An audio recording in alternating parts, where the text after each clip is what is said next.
ಹೂವ ಹಿಂಗ ಮ್ಯಾಲ ಹಾರಿಸಿದ್ರ ಹೂವ ಮತ್ತು ಆಕಾಶಕ್ಕೆ ಸಂಬಂಧ ಐತಿ. ಹೂವ ಕೆಳಗೆ ಬಿತ್ತು ಅಂದ್ರೆ ಹೂವ ಮತ್ತು ಭೂಮಿಗೆ ಸಂಬಂಧ ಐತಿ. ಅಂದ್ರೆ ಸಂಬಂಧ ಇರದೆ ಇಲ್ಲಿ ಈ ಜಗತ್ತನ್ನ ನಾವು ಅರ್ಥೈಸಿಕೊಳ್ಳಿಕ್ಕೆ ಆಗುವುದಿಲ್ಲ.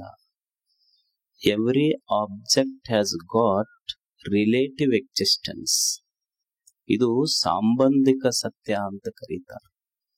ವಸ್ತು ಮತ್ತು ವ್ಯಕ್ತಿಯ ಸಂಬಂಧಗಳಿರದೆ ಜಗತ್ ಅರ್ಥ ಆಗುದಿಲ್ಲ ನಮಗ. ಈಗ ನೀವು ಗೃಹಸ್ಥರು ಅಂತ ಕರೀತಾರೆ. ಎದಕ್ಕೆ ಗೃಹಸ್ಥರು ಅಂದ್ರ ಮನಿಗೆ ನಿಮಗ ಸಂಬಂಧ ಆಗೈತಿ, ಅದಕ್ಕೆ ಗೃಹಸ್ಥ. ಈಗ ಒಬ್ಬ ಸನ್ಯಾಸಿ ಇರ್ತಾನ, ಅವರಿಗೆ ಮಠಸ್ಥ ಅಂತ ಕರೀತಾರ. ಯಾಕ? ಮಠಕ್ಕ ಅವರಿಗೆ ಸಂಬಂಧ ಆಗಿರ್ತೈತಿ. ನಿಮಗ ಗೃಹಸ್ಥರು ಅಂತಾರ, ಮನಿಗೆ ನಿಮಗ ಸಂಬಂಧ ಆಗಿದ್ದಕ್ಕ ಗೃಹಸ್ಥರು. ಅದು ಎಷ್ಟು ಸಂಬಂಧ ಆಗಿರ್ತೈತಿ ಅಂದ್ರ, ನೀವು ಪ್ಯಾಂಟ್ ಶರ್ಟ್ ಹಾಕೊಳ್ಳೋರು ಪ್ಯಾಂಟ್ ಶರ್ಟ್ ಹಾಕೋಬೇಕು. ಅಕಸ್ಮಾತ್ ಕಾವಿ ಹಾಕೊಂಡ್ ಅಡ್ಡಾಡ್ರಿ ಅಂದ್ರ ಮಜಾ ಬರೋದಿಲ್ಲ ನಿಮ್ಗೆ, ಹೆಂಗೆಂಗೋ ಆಗಕ್ ಶುರು ಆಕೈತಿ. ಇವ್ರು ಮಠಸ್ಥರು ಇರ್ತಾರಲ್ಲ, ಅವ್ರಿಗೆ ಕಾವಿ ಹಾಕೊಂಡ್ ಅಡ್ಡಾಡ್ಬೇಕು. ಅವ್ರಿಗೊಂದ್ ಜೀನ್ಸ್ ಪ್ಯಾಂಟ್ ಗಾಗಲ್ ಹಾಕೊಂಡ್ ಅಡ್ಡಾಡ್ ಅಂತ ಹೇಳಿ ಅವ್ರಿಗೆ ಹೆಂಗೆಂಗೋ ಅನ್ಸಕ್ ಶುರು ಆಗ್ತೈತಿ. ಅಂದ್ರ ನಮ್ಮ ಸಂಬಂಧ ಅಷ್ಟು ದೀರ್ಘ ಬೆರತಾವೆ.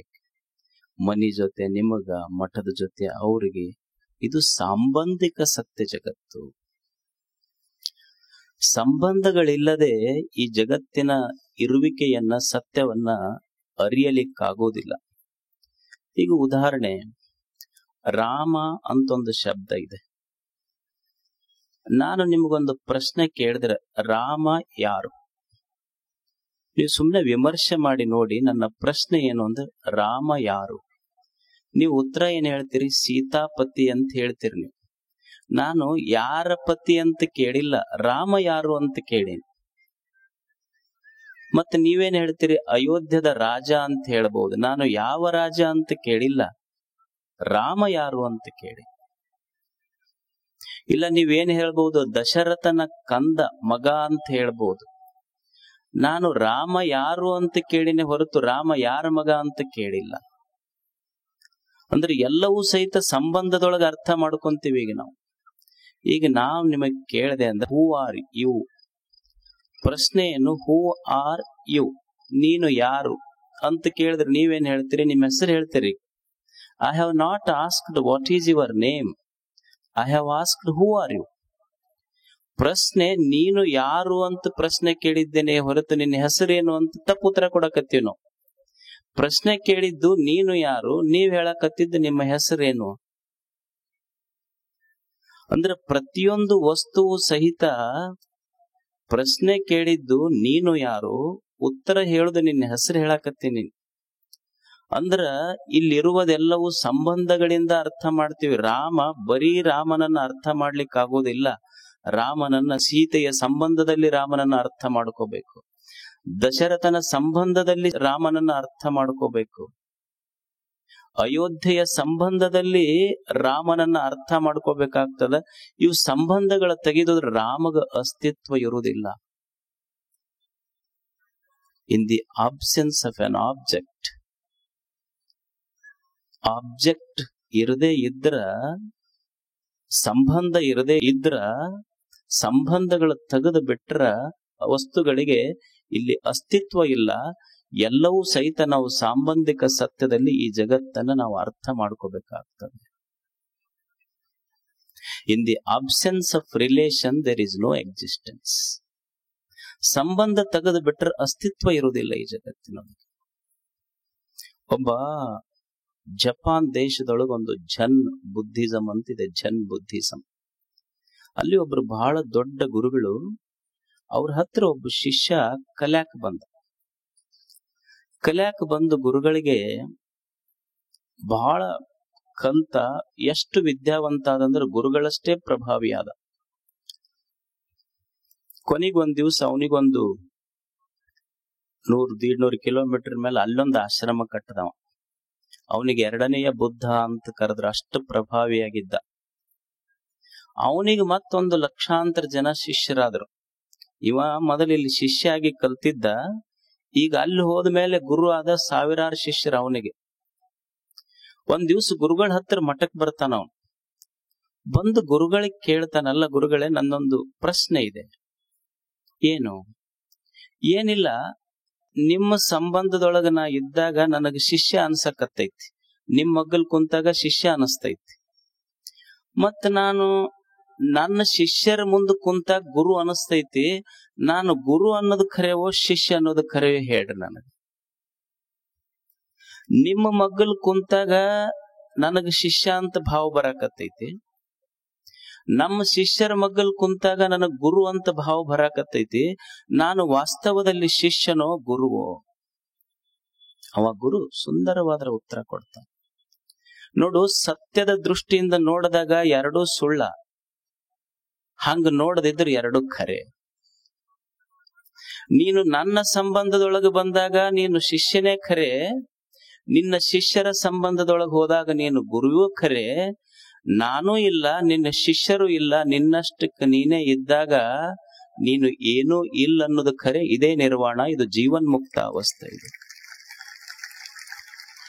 ಅಂದ್ರೆ ಇಲ್ಲಿ ಪ್ರತಿಯೊಂದು ಸಂಬಂಧಗಳಿಂದ ನಾವು ಅರ್ಥ ಮಾಡ್ಕೊಂತೀವಿ. ಸಂಬಂಧ ತೆಗೆದು ಅರ್ಥ ಮಾಡಬೇಕು ಮನುಷ್ಯಾಗ. ಒಮ್ಮೆ ಪ್ರಯತ್ನ ಮಾಡೋದು ಹೆಂಗಿದು. ಈಗ ನೀವು ಗೃಹಸ್ಥರದಿರಿ, ನಿಮಗೆ ದಂಪತಿಗಳು ಅಂತ ಹೆಸರು ಅಷ್ಟು ಚಂದ ಇಟ್ಟಾರ ಅವ್ರು, ದಂಪತಿಗಳು ಅಂತ. ಅಂದ್ರೆ ಈ ಸಂಸಾರಕ್ಕ, ಸಂಸಾರ ಬಡತಕ್ಕ, ಸಂಸಾರ ತಾಪಕ್ಕ ಎರಡಕ್ಕ ತೇಕಿ ತೇಕಿ ದಮ್ ಹತ್ತಿರ್ತೈತಿ. ಅವಕ್ಕ ದಂಪತಿ ಅಂತಾರ. ಅವ್ರು ಆರ್ಸಿ ಅನುಭವದಿಂದ ಹೆಸರಿಟ್ಟಾರ. ಸುಮ್ಮನ ವಿಚಾರ ಮಾಡ್ರಿ. ಈಗ ನೀವು ದಂಪತಿಗಳಿದಿರಲ್ಲ, ಈಗ ಇವ ಯಜಮಾನ್ ಇರ್ತಾನ, ಗಂಡ ಪತಿ ಸತಿ ಮಗ್ಗಲಿದ್ದಾಗ ಇವ ಪತಿ, ಸತಿ ಮಗ್ಗಲಿದ್ದಾಗ ಇವ ಪತಿ, ಮಕ್ಕಳ ಮಗ್ಗಲಿದ್ದ ಸತಿಯ ಸಂಬಂಧದೊಳಗಿದ್ದಾಗ ಪತಿ ಆಗ್ತಾನ. ಮಕ್ಕಳ ಮಗ್ಗಲು ಹೋಗಿ ಕುಂತರ ಮಕ್ಕಳ ಸಂಬಂಧದೊಳಗ ಅಪ್ಪ ಅನಸ್ಕೊಳ್ತ. ಅಂಗಡಿಯಾಗ ಹೋಗಿ ಕುಂತ ಅಂಗಡಿ ಸಂಬಂಧ ಆತು ಅಂದ್ರ ಮಾಲೀಕ್ ಅಂತಾರ. ಮತ್ ಇದ್ರಾಗ ಯಾವ್ದು ಖರೆ? ಇವ ಸತಿಯ ಸಂಬಂಧ ಆದಾಗ ಪತಿ ಖರೆ, ಮಗನ ಸಂಬಂಧ ಆದಾಗ ಅಪ್ಪ ಖರೆ, ಅಂಗಡಿ ಸಂಬಂಧ ಆದಾಗ ಮಾಲೀಕ ಖರೆ. ಇವೆಲ್ಲಾ ಬಿಟ್ಟು ಗುಡ್ಡದಾಗ ಕುಂದ್ರಿ ಒಂದ್ ದಿವ್ಸ. ಅಲ್ಲಿ ಸತಿಯೂ ಇಲ್ಲ, ಮಗನೂ ಇಲ್ಲ, ಅಂಗಡಿಯೂ ಇಲ್ಲ, ನೀನ್ ಅದಿಯಲ್ಲ. Then who are you? ನೀ ಯಾರಂಗಿದ್ರ? ವಿಚಾರ ಮಾಡಿದಾಗ ಸತಿ ಇಲ್ಲ, ಪುತ್ರ ಇಲ್ಲ, ಅಂಗಡಿ ಇಲ್ಲ, ನಾ ಅದೇನಿ. ಆದ್ರ ಗೊತ್ತಾಗ್ತೈತಿ. ಏನು ಗೊತ್ತಾಗ್ತೈತಿ ಅಂದ್ರೆ ನಾನು ಯಾರು ಅನ್ನೋದು ಗೊತ್ತಾಗಿಲ್ಲ ಅನ್ನುವ ಸತ್ಯ ಗೊತ್ತಾಗ್ತೈತಿ ಅಷ್ಟ. ಮನುಷ್ಯ ನಾನು ಯಾರು ಅನ್ನೋದು ಇನ್ನೂ ನನಗ್ ಗೊತ್ತಾಗಿಲ್ಲ ಅನ್ನೋದು ಗೊತ್ತಾಗಕ್ ಶುರುವಾಗ್ತೈತಿ. ಇದಕ್ಕೆ ಪತಂಜಲರು ಸ್ವಾಧ್ಯಾಯ ಅಂತ ಕರೆದ್ರು. ಸ್ವಾಧ್ಯಾಯ ಅಂತ ಕರೀತಾರೆ ಇದಕ್ಕೆ. ಸ್ವಾಧ್ಯಾಯ ಅಂದ್ರ ಸ್ವ ಅಧ್ಯಾಯ, ಎರಡು ಶಬ್ದದ ನೋಡ್ರಿ. ಸ್ವ ಅಧ್ಯಾಯ ಬ್ಯಾರೆ ಅವ್ರದ್ದು ಓದೋದಲ್ಲ, ನಿಂದೊಳಗಿಂದ ನೀನ ಓದೋದು. ಪುಸ್ತಕವನ್ನು ಓದೋದಲ್ಲ, ನಿನ್ನ ಮಸ್ತಕವನ್ನೇ ಓದೋದು ಸ್ವಾಧ್ಯಾಯ. ನಿನ್ನ ಒಳಗ ನೀನು ಹೋಗು, ನೋಡು ಒಂದ್ ಸ್ವಲ್ಪ, ಯಾರ ನೀನು. ಇಷ್ಟೆಲ್ಲಾ ಸಂಬಂಧಗಳ ಜೊತೆ ಬರೆದಾಗ ನೀನು ಯಾರು ಅನ್ನೋದು ಹೇಳ್ತಿ. ಎಲ್ಲಾ ಸಂಬಂಧಗಳ ತೆಗೆದಾಗೂ ನೀನ್ ಅದಿಯಲ್ಲ, ನೀನು ಯಾರು? ಒಂದು ಕ್ಷಣ ವಿಚಾರ ಮಾಡ್ಬೇಕಲ್ಲ ಮನುಷ್ಯ. ಹಾಗಾದ್ರೆ ನಾನು ಯಾರು? ಆರು ನಾನೆಂದು ವಿಚಾರಿಸು. ನಿಜಗುಂಡ್ರು ಹೇಳ್ತಾರ, ಆರು ನಾನೆಂದು ವಿಚಾರಿಸು. ಸಾಕ್ರೆಟಿಸ್ ಅಂತ, ನೋ ದೈ ಸೆಲ್ಫ್. ಮೊದಲು ವಿಚಾರ ಮಾಡೋ, ನೀ ಯಾರನ್ನೋದು ಮೊದಲು ವಿಚಾರ ಮಾಡು. ಶಂಕರರು ಅಂತಾರ, ಕಸ್ತ್ವಂ ಕೋಹಂ ಕುತಾಯಾತಃ. ನೀ ಯಾರು ಅನ್ನೋದು ಮೊದಲು ವಿಚಾರ ಮಾಡು. ತಿಳಿಬೇಕಲ್ಲ ಮನುಷ್ಯ ಇದನ್ನ. ಇಮ್ಯಾನ್ಯುಯಲ್ ಕಾಂಟ್ ಅಂತ ಹೇಳಿ ಒಬ್ಬರು ಜರ್ಮನಿಯ ತತ್ವಜ್ಞಾನಿಗಳಿದ್ರು. ಸುಮಾರು 70-75-80 ವರ್ಷ ಬದುಕಿದ್ರು ಅವರು. ಇಮ್ಯಾನ್ಯುಯಲ್ ಕಾಂಟ್ ಜರ್ಮನಿಯ ತತ್ವಜ್ಞಾನಿ, ಬಹಳ ದೊಡ್ಡ ಜ್ಞಾನಿ ಇಮ್ಯಾನ್ಯುಯಲ್ ಕಾಂಟ್. ಅವ್ರಿಗೆ ಜನ ಭೇಟಿಯಾಗಕ್ ಬರ್ತಿದ್ರು, ಬಹಳ ಜನ ಬರ್ತಿದ್ರು. ಅಷ್ಟು ತಿಳುವಳಿಕೆ ಇದ್ದ ಮನುಷ್ಯ. ಅವ್ರ ಹತ್ರ ತತ್ವಜ್ಞಾನದ ವಿಷಯಗಳನ್ನ ತಿಳ್ಕೊಳಕ್ ಬರ್ತಿದ್ರು. 70 ವರ್ಷ ಆಗಿತ್ತು, ಕಟ್ಟಿ ಮೇಲೆ ಕುಂತಿದ್ರು. ಒಬ್ಬ ವ್ಯಕ್ತಿ ಬಂದು ಓಡೋಡಿ ಇಮ್ಯಾನ್ಯುಯಲ್ ಕಾಂಟ್ರಿಗೆ ಭೇಟಿ ಆಗಬೇಕಂತ, ತಿಳ್ಕೋಬೇಕು ಜೀವನದ ಸತ್ಯ ಏನು ಅಂತ. ಆದ್ರೆ ಅವನಿಗೆ ಬಂದವನಿಗೆ ಗೊತ್ತಿರ್ಲಿಲ್ಲ ಇವನೇ ಇಮ್ಯಾನ್ಯುಯಲ್ ಕಾಂಟ್ ಅಂತ. ಇವ್ರು ಕಟ್ಟಿ ಮೇಲೆ ಕುಂತಿದ್ರು. ಬಂದು ಇಮ್ಯಾನ್ಯುಯಲ್ ಕಾಂಟ್ರಿ ಕೇಳ್ತಾನ, ಅಲ್ಲ ನಾನು ಇಮ್ಯಾನ್ಯುಯಲ್ ಅವ್ರು ಕಟ್ಟಿ ಮೇಲೆ ಕುಂತಾರ, ಅವ್ರಿಗೆ ಕೇಳಕತ್ತಾನ. ಇವ್ರಿಗೆ 70 ವರ್ಷ ಕೇಳ್ತಾನವ ಬಂದು, ಅಲ್ಲ ಇಮ್ಯಾನ್ಯುಯಲ್ ಕಾಂಟ್ ಎಲ್ಲದಾನ? ಅವ್ರ ಉತ್ತರ ಹೇಳ್ತಾರೆ, 70 ವರ್ಷ ಹುಡುಕಕತ್ತೀನಿ, ಅವನಿಗೆ ಇನ್ನೂ ಸಿಕ್ಕಿಲ್ಲವ. 70 ವರ್ಷ ಆಗೈತೆ ಅವನಿಗೆ ಹುಡುಕಾಕತ್ತು, ಇನ್ನೂ ಸಿಕ್ಕಿಲ್ಲ. Wear he is. ಹುಡುಕಾಟ ಇದು ಅಷ್ಟೆ. ಅವರು ಹುಡುಕ್ಯಾರ, ನಾವು ಹುಡುಕಾಕತ್ತೀವಿ. ಎಷ್ಟು ಹುಡುಕಿವ ನಾವು, ಸಿಕ್ಕವನ್ ಇನ್ನು ಕನ್ಯಾನ ಸಿಕ್ಕಿಲ್ಲ, ಹುಡುಕಾಕತ್ತಾರ ಹುಡುಗ. ಎಷ್ಟು ಹುಡುಕಾಟ, ಅವ್ರದೊಂದು ಹುಡುಕಾಟ, ನಮ್ಮದೊಂದು ಹುಡುಕಾಟ. ಒಂದ್ ಹುಡುಗ ಅಡ್ಡಾಡಿ ಸಾಕತ್. ಒಂದ್ ಕನ್ಯಾ ನೋಡಕ್ ಎಲ್ಲಾ ಬಯೋಡಾಟ ಅವು ಮ್ಯಾಟ್ರಿಮೋನಿ ಎಲ್ಲಾ ಮುಗಿಸ್ದ ಸಾಕಾತ್. ಯಾರೋ ಹೇಳಿದ್ರು, ಹೋದವ ಕುಂತ ಕೂಡ್ಲೆ ಮತ್ತೇನಾವ್ ಚಾಗಿ ತರ್ತಾರಲ್ಲ, ನೀರ್ ತಗೊಂಬಂದ್. ಕನ್ಯಾ ಬರ್ಲಿಲ್ಲ, ಅವ್ರವ್ ಬಂದು ನೋಡ್ತಾಳ. ಹುಡುಗನ್ ನೋಡಿ ಚಕ್ರ ಬಂದು ಬಿದ್ಲಕ್ಕೆ. ಅವ್ರು ಇದ್ದವ್ರಿಗೆಲ್ಲ ಆಶ್ಚರ್ಯ, ಎದಕ್ಕಿದ್ ಚಕ್ರ ಬಂದು ಬಿತ್ತಂತ ಹೇಳಿ ಬಡ ನೀರ್ ಹೊಡೀರಿ ಅಂತ ನೀರ್ ಹೊಡೆದು ಎಬ್ಸಿದ್ರ. ಅದು ಮುಖ ಗಿಕ್ಕ ವರ್ಷದಿಂದ ಯಾಕೆ ಚಕ್ರ ಯಾಕೆ ಬಂದ್ ಬಿದ್ದಿ ಹುಡುಗನ್ ನೋಡಿದ ತಕ್ಷಣ. ಯವ್ವ, ನಾ ಸಣ್ಣವಿದ್ದಾಗಿದ್ದು ನನಗೂ ನೋಡಕ್ ಬಂದಿತ್ತಿದ್, ಈಗ ನನ್ನ ಮಗಳಿಗೆ ನೋಡಕ್ ಬಂದೈತಿ, ಇದಕ್ಕಿನ್ನೂ ಕನ್ಯೆನೇ ಸಿಕ್ಕಿಲ್ಲ. ಇದಕ್ಕ ಹುಡುಕಾಟ ನಿಂತಿಲ್ಲ ನಮ್ಮದು ಹುಡುಕಾಟ ನಿಂತಿಲ್ಲ. ಇಮ್ಯಾನ್ಯುಯಲ್ ಕಾಂಟ್ ಹೊರಗ್ ಹುಡುಕಾಕತ್ತಿದ್ದ, ತನಗ ತಾನ ಹುಡುಕಾಕತ್ತಿದ್ದ, ಸಿಕ್ಕಿದ್ದಿಲ್ಲ. ಏನು ಹೇಳಿಲ್ಲ ಬಸವಣ್ಣವ್ರು, ಎಷ್ಟು ಚಲೋ ಮಾತು ಬರೆದ್ರು. ಲೋಕದ ಡೊಂಕ ನೀವೇಕೆ ತಿದ್ದುವಿರಿ, ನಿಮ್ಮ ತನುವ ಸಂತೈಸಿಕೊಳ್ಳಿ, ನಿಮ್ಮ ಮನವ ಸಂತೈಸಿಕೊಳ್ಳಿ. ನೆರೆಮನೆಯ ದುಃಖಕ್ಕೆ ಅಳುವವರ ಮೆಚ್ಚ ನಮ್ಮ ಕೂಡಲ ಸಂಗಮದೇ. ನೀವೇನು ಇದು ಒಂದ ಶಬ್ದ ಮ್ಯಾಲಿಂದ ಬಿಡ್ರಿ. ನೆರೆಮನೆಯ ದುಃಖಕ್ಕೆ ಅಳುವವರ ಮೆಚ್ಚ ನಮ್ಮ ಕೂಡಲ ಸಂಘ. ಯಾವುದು ನೆರೆಮನೆ ಹೇಳಿ ನಮಗೆ? ನೆರೆಮನೆ ಯಾವುದು? ನಾವೇನಂತ ಕೇಳ್ತೀವಿ, ನಮ್ಮ ಮಗ್ಗಲ್ ಮನೆಯವ್ರು ನಮಗ್ ನೆರೆಮನೆ ಅಂತೀವಿ. ಅವು ನೆರೆಮನೆಗಳಲ್ಲ, ಕಾಡದಕ್ಕ ಅವು ಹೊರೆಮನೆಗಳ ನಮಗಷ್ಟ. ಅವ್ರ ಮಗ್ಗಲ್ ಬಂದಿದ್ದಕ್ಕ ಎಲ್ಲ ನೆಮ್ಮದಿ ಹಾಳಾಗಿ ಹೋಗ್ಯಾವ ನಮಗ್. ನಾವೇನಂತೀವಿ, ನಮ್ಮ ಮನಿ ಮಗ್ಗಲ್ದವ್ರು ನೆರೆಮನೆ ನಮಗಂತೀವಿ. ಮತ್ತೆ ಎಡಕ್ಕೊಂದೈತಿ, ಬಲಕ್ಕೈತಿ, ಮುಂದೈತಿ, ಹಿಂದೈತಿ, ಯಾವುದು ನೆರೆಮನೆ ಇಲ್ಲಿ? ಬಸವಣ್ಣನವರ ವಿಚಾರ ಎಷ್ಟು ಸುಂದರ ಅಂದ್ರೆ, ಮನುಷ್ಯನೇ ನಿನ್ನ ಮಗ್ಗಲಿರುವ ಮನೆ ನಿನಗೆ ನೆರೆಮನೆ ಅಲ್ಲ, ನಿನ್ನ ದೇಹವೇ ನಿನಗೆ ನೆರೆಮನೆ. ನಿನ್ನ ದೇಹ ನಿನಗೆ ನೆರೆಮನೆ. ನಿನ್ನೊಳಗಿರುವ ಆತ್ಮ ಅದು ಗುರುಮನೆ. ಅದನ್ನ ತಿಳಿದು ಬದುಕದಿ ನಿನ್ನ ದೇಹ ಅರಮನೆ, ತಿಳಿದೇ ಬದುಕದಿ ಅಂದ್ರೆ ನಿನ್ನ ದೇಹವೇ ನಿನಗೆ ಶೆರೆಮನೆಯಾಗಿ ಬಿಡುತ್ತೈತಿ. ತಿಳ್ಕೋ, ಈಗ ಒಳಗ ತಿಳ್ಕೋ ಅಷ್ಟೇ. ಇದು ನೆರೆಮನೆ ಹುಡುಕಕತ್ತಾರ ಅವರು. ಸ್ವಾಧ್ಯಾಯ ಅಂತ ಕರೆದ್ರು. ಸ್ವಾಧ್ಯಾಯ ಇದರ ಅರ್ಥ ಹುಡುಕುವುದಷ್ಟೇ. ಆತ್ಮವಿಮರ್ಶೆ, ನಾನು ಯಾರು, ಯಾತಕ್ಕೋಸ್ಕರ ಈ ಭೂಮಿಗೆ ಬಂದೆ, ನಾನು ಏನನ್ನು ಮಾಡಬೇಕು, ಇದು ಸ್ವಾಧ್ಯಾಯ ಚಿಂತನೆ. ದೇವರು ನನ್ನನ್ನು ಭೂಮಿಗೆ ಕಳಿಸಿದ್ದಾನಲ್ಲ, ಒಂದು ದೇಹವನ್ನಿಟ್ಟು ಅದರೊಳಗೊಂದು ಜೀವವನ್ನು ಇಟ್ಟು ಈ ಭೂಮಿಗೆ ಕಳಿಸ್ಯಾನಲ್ಲ, ದೇವ್ರು ಯಾಕೆ ಕಳಿಸ್ಯಾನ ಅಂತ ವಿಚಾರ ಮಾಡೋದು ಸ್ವಾಧ್ಯಾಯ. ನನ್ನ ಸೋಲು ಯಾಕಾತ ಜೀವನದೊಳಗಂತ ವಿಮರ್ಶೆ ಮಾಡಬೇಕ ಇಲ್ಲ. ನನ್ನ ಸೋಲಿಗೆ ಕಾರಣಗಳೇನು, ನನ್ನ ದುಃಖಕ್ಕೆ ಕಾರಣಗಳೇನು, ನನ್ನ ನೋವಿಗೆ ಕಾರಣಗಳೇನು, ನನ್ನ ಬಂಧನಕ್ಕೆ ಕಾರಣ ಏನು ಅಂತ ವಿಮರ್ಶೆ ಮಾಡುವುದೇ ಸ್ವಾಧ್ಯಾಯ. ಮನುಷ್ಯ ಇದನ್ನು ವಿಮರ್ಶೆ ಮಾಡಬೇಕಲ್ಲ. ಈಗೊಬ್ಬ ತಂದೆ ಅದಾನ, ತಂದಿ ಬಹಳ ಶ್ರೀಮಂತದಾನ, ದೊಡ್ಡ ಫ್ಯಾಕ್ಟ್ರಿ ಕಟ್ಸ್ಯಾನ. ತನ್ನ ಫ್ಯಾಕ್ಟ್ರಿ ಒಳಗ ಕೆಲಸ ಮಾಡುವ ತನ್ನ ಗುಮಾಸ್ತನ ಮತ್ತು ಕಾರ್ಮಿಕರ ಮಕ್ಕಳು ಗುಣವಂತರಾಗ್ಯಾರ, ವಿದ್ಯಾವಂತರಾಗ್ಯಾರ. ಮಾಲೀಕನ ಮಕ್ಕಳು ದುಶ್ಚಟ ಕಲ್ತಾರ, ಮಾಲೀಕ ಅದಾವ, ತಂದೆ ಅದಾವ, ವಿಚಾರ ಮಾಡಬೇಕಲ್ಲ. ನಾನಿಷ್ಟು ದೊಡ್ಡ ಶ್ರೀಮಂತಿದ್ದೆ, ನನ್ನ ಮಕ್ಕಳು ಯಾಕೆ ದುಶ್ಚಟಕ್ ಬಲಿಯಾದ್ರು, ನನ್ನ ಫ್ಯಾಕ್ಟ್ರಿಯಾಗ ದುಡಿಯೋ ಗುಮಾಸ್ತನ ಮಕ್ಕಳು ಯಾಕೆ ವಿದ್ಯಾವಂತರಾಗಿ ಶಾಣ್ಯರಾದ್ರು? ಇದು ವಿಚಾರ, ಇದು ಸ್ವಾಧ್ಯಾಯ. ಇದು ನನ್ನ ಗುಮಾಸ್ತನ ಮಕ್ಕಳಿಗೆ ಗೊತ್ತೈತಿ ಬಡತನ ಏನು ಕಲಿಸ್ತೈತಿ ಅಂತ ಕಲ್ತಾರ ಅವರು. ನಿನ್ನ ಮಕ್ಕಳು ಯಾಕೆ ದಾರಿ ಬಿಟ್ಟಾವಂದ್ರ, ನೀ ಅವ್ರ ತಲೆಯಾಗ ಬುದ್ಧಿ ಬರುವುದಕ್ಕಿಂತ ಮೊದಲ ಕೈಯಾಗ ರೊಕ್ಕ ಕೊಟ್ಟು ಕುಂತಿ ಅವ್ರಿಗೆ. ನೀ ತಲೆಯಾಗ ಬುದ್ಧಿ ಬಂದಿರ್ಲಿಲ್ಲ, ಅವಾಗ ಕೈಯಾಗ ರೊಕ್ಕ ಕೊಟ್ಟು ಕುಂತಿ. ತಂದಿ ಜವಾಬ್ದಾರಿ ಅಂದ್ರ ಮಕ್ಕಳ ಕೈಯಾಗ ಸಂಪತ್ತು ಕೊಡುದು ಅವನ ಜವಾಬ್ದಾರಿ ಅಲ್ಲ, ಕೊಟ್ಟ ಸಂಪತ್ತು ಹೆಂಗ ಬಳಸಬೇಕನ್ನುವ ಸಂಸ್ಕಾರ ಕೊಡುದು ತಂದೆ ಜವಾಬ್ದಾರಿ ಅದ. ಮೊದಲು ವಿಚಾರ, ಇದು ಸ್ವಾಧ್ಯಾಯ. ಇದು ತಂದೆ ತಾಯಿ ಜವಾಬ್ದಾರಿ ಅಂದ್ರ ಮಕ್ಕಳಿಗೆ ಆಸ್ತಿ ಬಿಟ್ಟು ಹೋಗುವುದು ತಂದೆ ತಾಯಿ ಜವಾಬ್ದಾರಿ ಅಲ್ಲ. ಮಕ್ಕಳಿಗೆ ಆಸ್ತಿ ಬಿಟ್ಟು ಹೋಗೋದಲ್ಲ, ಮಕ್ಕಳಿಗೆ ಬದುಕುವ ಆದರ್ಶ ಬಿಟ್ಟು ಹೋದವರು ತಂದೆ ತಾಯಿಗಳಾಗ್ತಾರೆ.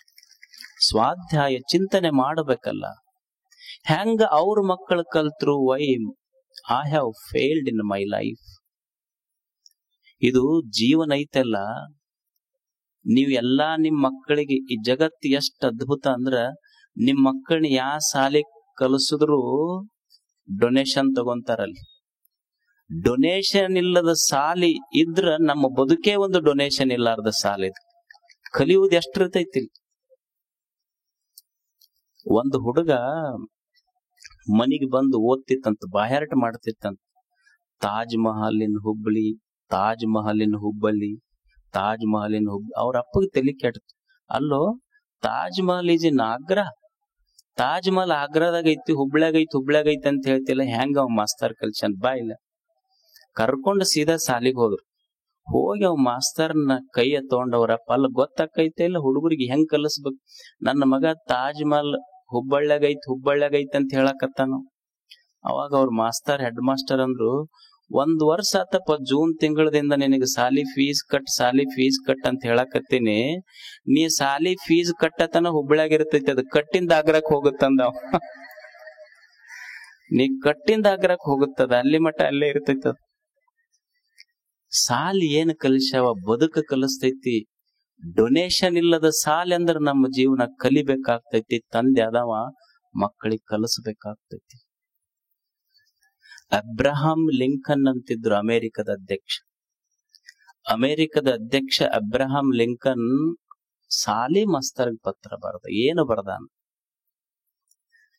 ಯಾವ ಶಾಲ್ಯಾಗ ಅವ್ರ ಮಗ ಓದ್ತಿದ್ನಲ್ಲ, ಆ ಸ್ಕೂಲ್ ಹೆಡ್ ಮಾಸ್ಟರ್ಗೆ, ಟೀಚರ್ಗೆ ಪತ್ರ ಬರ್ದ. My son is a nice fellow, gentleman. ನನ್ನ ಮಗ ಬಹಳ ಚಲೋ ಅದಾನ, ನನ್ನ ಮಗನಿಗೆ ಕಲಿಸ್ರಿ. ಏನ್ ಕಲಿಸ್ಬೇಕು ನನ್ನ ಮಗನಿಗೆ ಅಂದ್ರ, ಅವನಿಗೆ ನೀಟ್ನಾಗ ಪಾಸ್ ಆಗ್ಬೇಕು, UPSC ಆಗ್ಬೇಕು, ಏನೋ ಆಗ್ಬೇಕಂತ ಕಲಸಂತಲ್ಲ. ಎಷ್ಟು ಚಲೋ ಮಾತು ಬರೀತಾನಂದ್ರ ಎಲ್ಲಾ ಪಾಲಕರು ಇದನ್ನ ನಾವು ಕೇಳಿ ಅರ್ಥೈಸಿಕೊಳ್ಳಬೇಕು. ಅಬ್ರಹಾಂ ಲಿಂಕನ್ ಯಾವ ಶಾಲ್ಯಾಗ ತನ್ನ ಮಗ ಓದ್ತಿದ್ನಲ್ಲ, ಆ ಶಾಲೆಯ ಮಸ್ತರ್ಗ ಪತ್ರ ಬರೀತಾನ. ಏನಂತ? ನನ್ನ ಮಗ ಬಹಳ ಚಲೋ ಅದಾನ, ಸಾಧ್ಯದ್ರ ಇದನ್ನ ಕಲಿಸ್ರಿ. ಏನ್ ಕಲಿಸ್ರಿ ನನ್ನ ಮಗನಿಗೆ ಅಂದ್ರ, ಹಾದಿಯಲ್ಲಿ ಹೋಗುವಾಗ ಪುಕ್ಕಟೆಯಾಗಿ ಸಿಕ್ಕ 5 ರೂಪಾಯಿಯ ಬೆಲೆಗಿಂತ ಕಷ್ಟಪಟ್ಟು ಬೆವರು ಸುರಿಸಿ ದುಡಿದು ಗಳಿಸಿದ 1 ರೂಪಾಯಿ ಕಿಮ್ಮತ್ತೇ ಬಹಳ ದೊಡ್ಡದನ್ನೋದು ನನ್ನ ಮಗನಿಗೆ ಕಲಿಸ್ರಿ. ಇದು ಕಲಿಸುವಿಕೆ. ಇದು ಸ್ವಾಧ್ಯಾಯ ಅಲ್ಲ. ಯಾಕ ನನ್ನ ಮಗ ದುಶ್ಚಟಕ ಬಲಿಯಾದ, ನನ್ನ ಗುಮಾಸ್ತನ ಮಗ ಎಷ್ಟು ಬೆಳೆದ್ನಲ್ಲ. ಸ್ವಾಧ್ಯಾಯ. ಇದನ್ನು ವಿಚಾರ ಮಾಡ್ಬೇಕು ನಾವೆಲ್ಲ.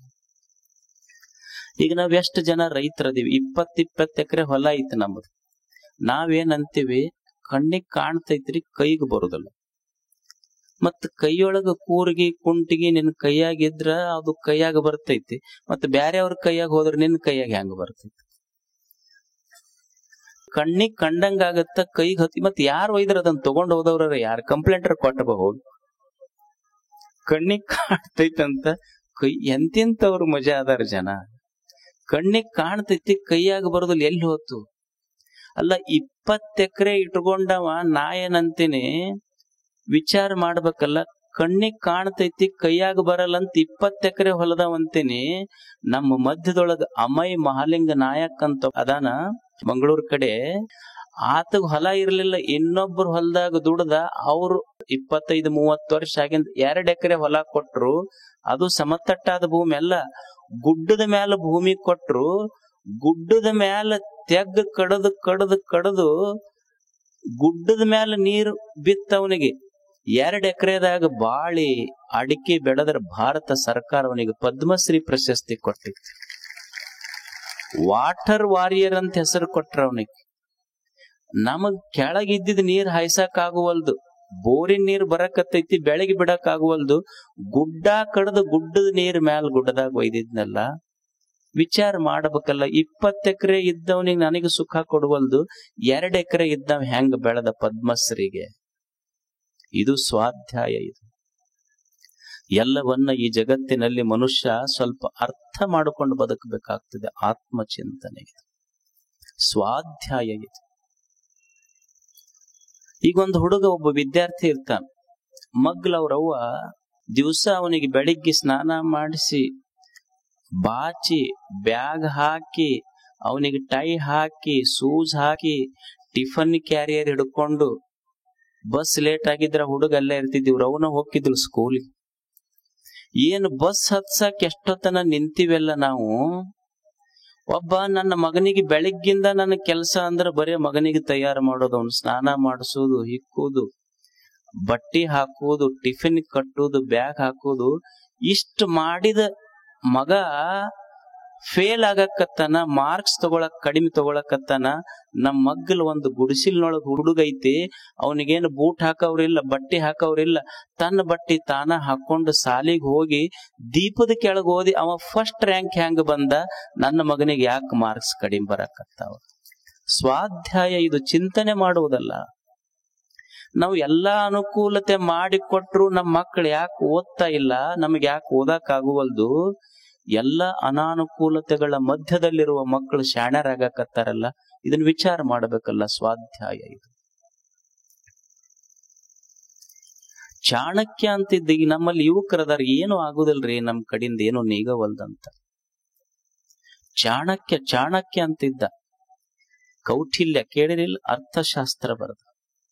ಅವನು ನಂದ ರಾಜ್ಯದೊಳಗೆ ಹೋದಾಗ ಅವ ರಾಷ್ಟ್ರ ನೀತಿ ಕಲಿಸ್ಬೇಕಂತ ಹೋಗಿದ್ದ. ರಾಜ್ಯ ವಿಲಾಸಿ ಇದ್ದ, ಗೆಟೌಟ್ ಅಂತ ಅಪಮಾನ ಮಾಡಿ ಹೊರಗೆ ಹಾಕದ. ಅವನಿಗೆ ಸುಮ್ಮನ ಸಾಮ್ರಾಜ್ಯ ಕಟ್ಟಿದ ಬಡವ ಅವನು. ಕೌಟಿಲ್ಯ ಏನಿದ್ದವಲ್ಲ, ಒಂದು ಸುಮ್ಮನೆ ನಾಟಕ ಮಾಡಾಕತ್ತಿದ್ದು. ಒಂದು 6-7 ಹುಡುಗರು ಕೂಡಿ ದಾರ್ಯಾಗ ನಾಟಕ ಮಾಡ ಹುಡುಗ ಕರ್ಕೊಂಡು ಬಂದು ಅವನಿಗೆ ಟ್ರೈನಿಂಗ್ ಕೊಟ್ಟು ಒಂದು ಗುಡಿಸಿಲಿನೊಳಗಿದ್ದು ಸಾಮ್ರಾಜ್ಯ ಕಟ್ಟಿದ. ಅಬ್ದುಲ್ ಕಲಾಂನಂತವ್ರು ಬೋಟ್ ಕಟ್ಟುವವನ ಮಗ, ಪೇಪರ್ ಮಾರಿ ಬಂದ ಹುಡುಗ. ಏನು ಓದಾಕ್ ಲೈಬ್ರರಿ ಇರ್ಲಿಲ್ಲ, ಸುಮ್ಮನೆ ಬೋಟ್ ಕಟ್ತಿದ್ದ. ಪೇಪರ್ ಮಾರಿ ಬಂದು ಬದುಕದವ, ರಾಷ್ಟ್ರಪತಿ, ಭಾರತ ರತ್ನ ಆದವ. ನಮ್ಮ ಮಕ್ಕಳಿಗೆ ಓದಾಕ್ ಒಂದು ರೂಮ ಕಟ್ಟಿ ಕೊಟ್ಟಿವಿ, ಎಲ್ಲಾ ಮಾಡಿ ಕೊಟ್ಟಿವಿ, ಬೇಕಾದಾಗ ಚಹಾ ಕೊಡ್ತೀವಿ, ಟಿಫಿನ್ ಕೊಡ್ತೀವಿ.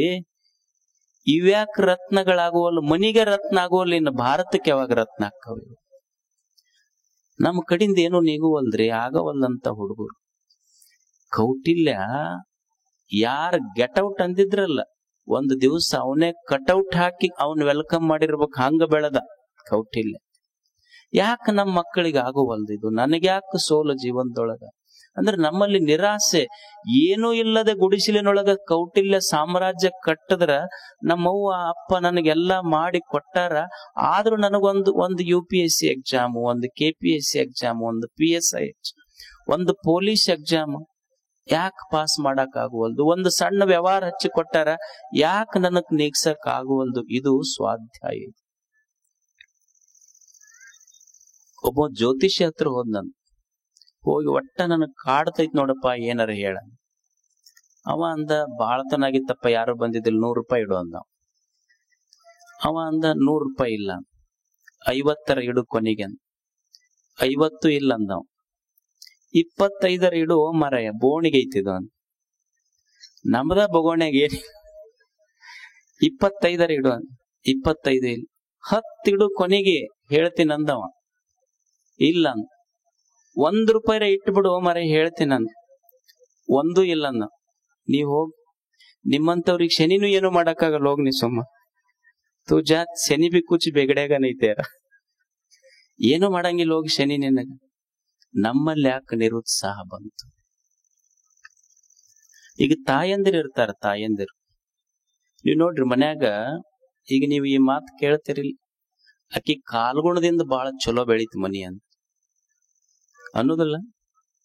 ಏನ ಗುಣ ಕಾಲಾಗಿರ್ತೈತೆ, ಏನ್ ಪ್ರಿಂಟ್ ಮಾಡಿಸ್ಕೊಂಡು ಬಂದಿರ್ತಾರ ಎಲ್ಲರೇ ಹೋಗಿ ಪ್ರಿಂಟಿಂಗ್ ಪ್ರೆಸ್ನಾಗ, ಏನ ಕಾಲ್ಗುಣದಾಗ ಐತಂದ್ರೆ ಏನಿದರ ಅರ್ಥ? ಆಕಿ ಕಾಲ್ಗುಣದಿಂದ ಮನಿ ಬಹಳ ಬೆಳೀತಪ್ಪ.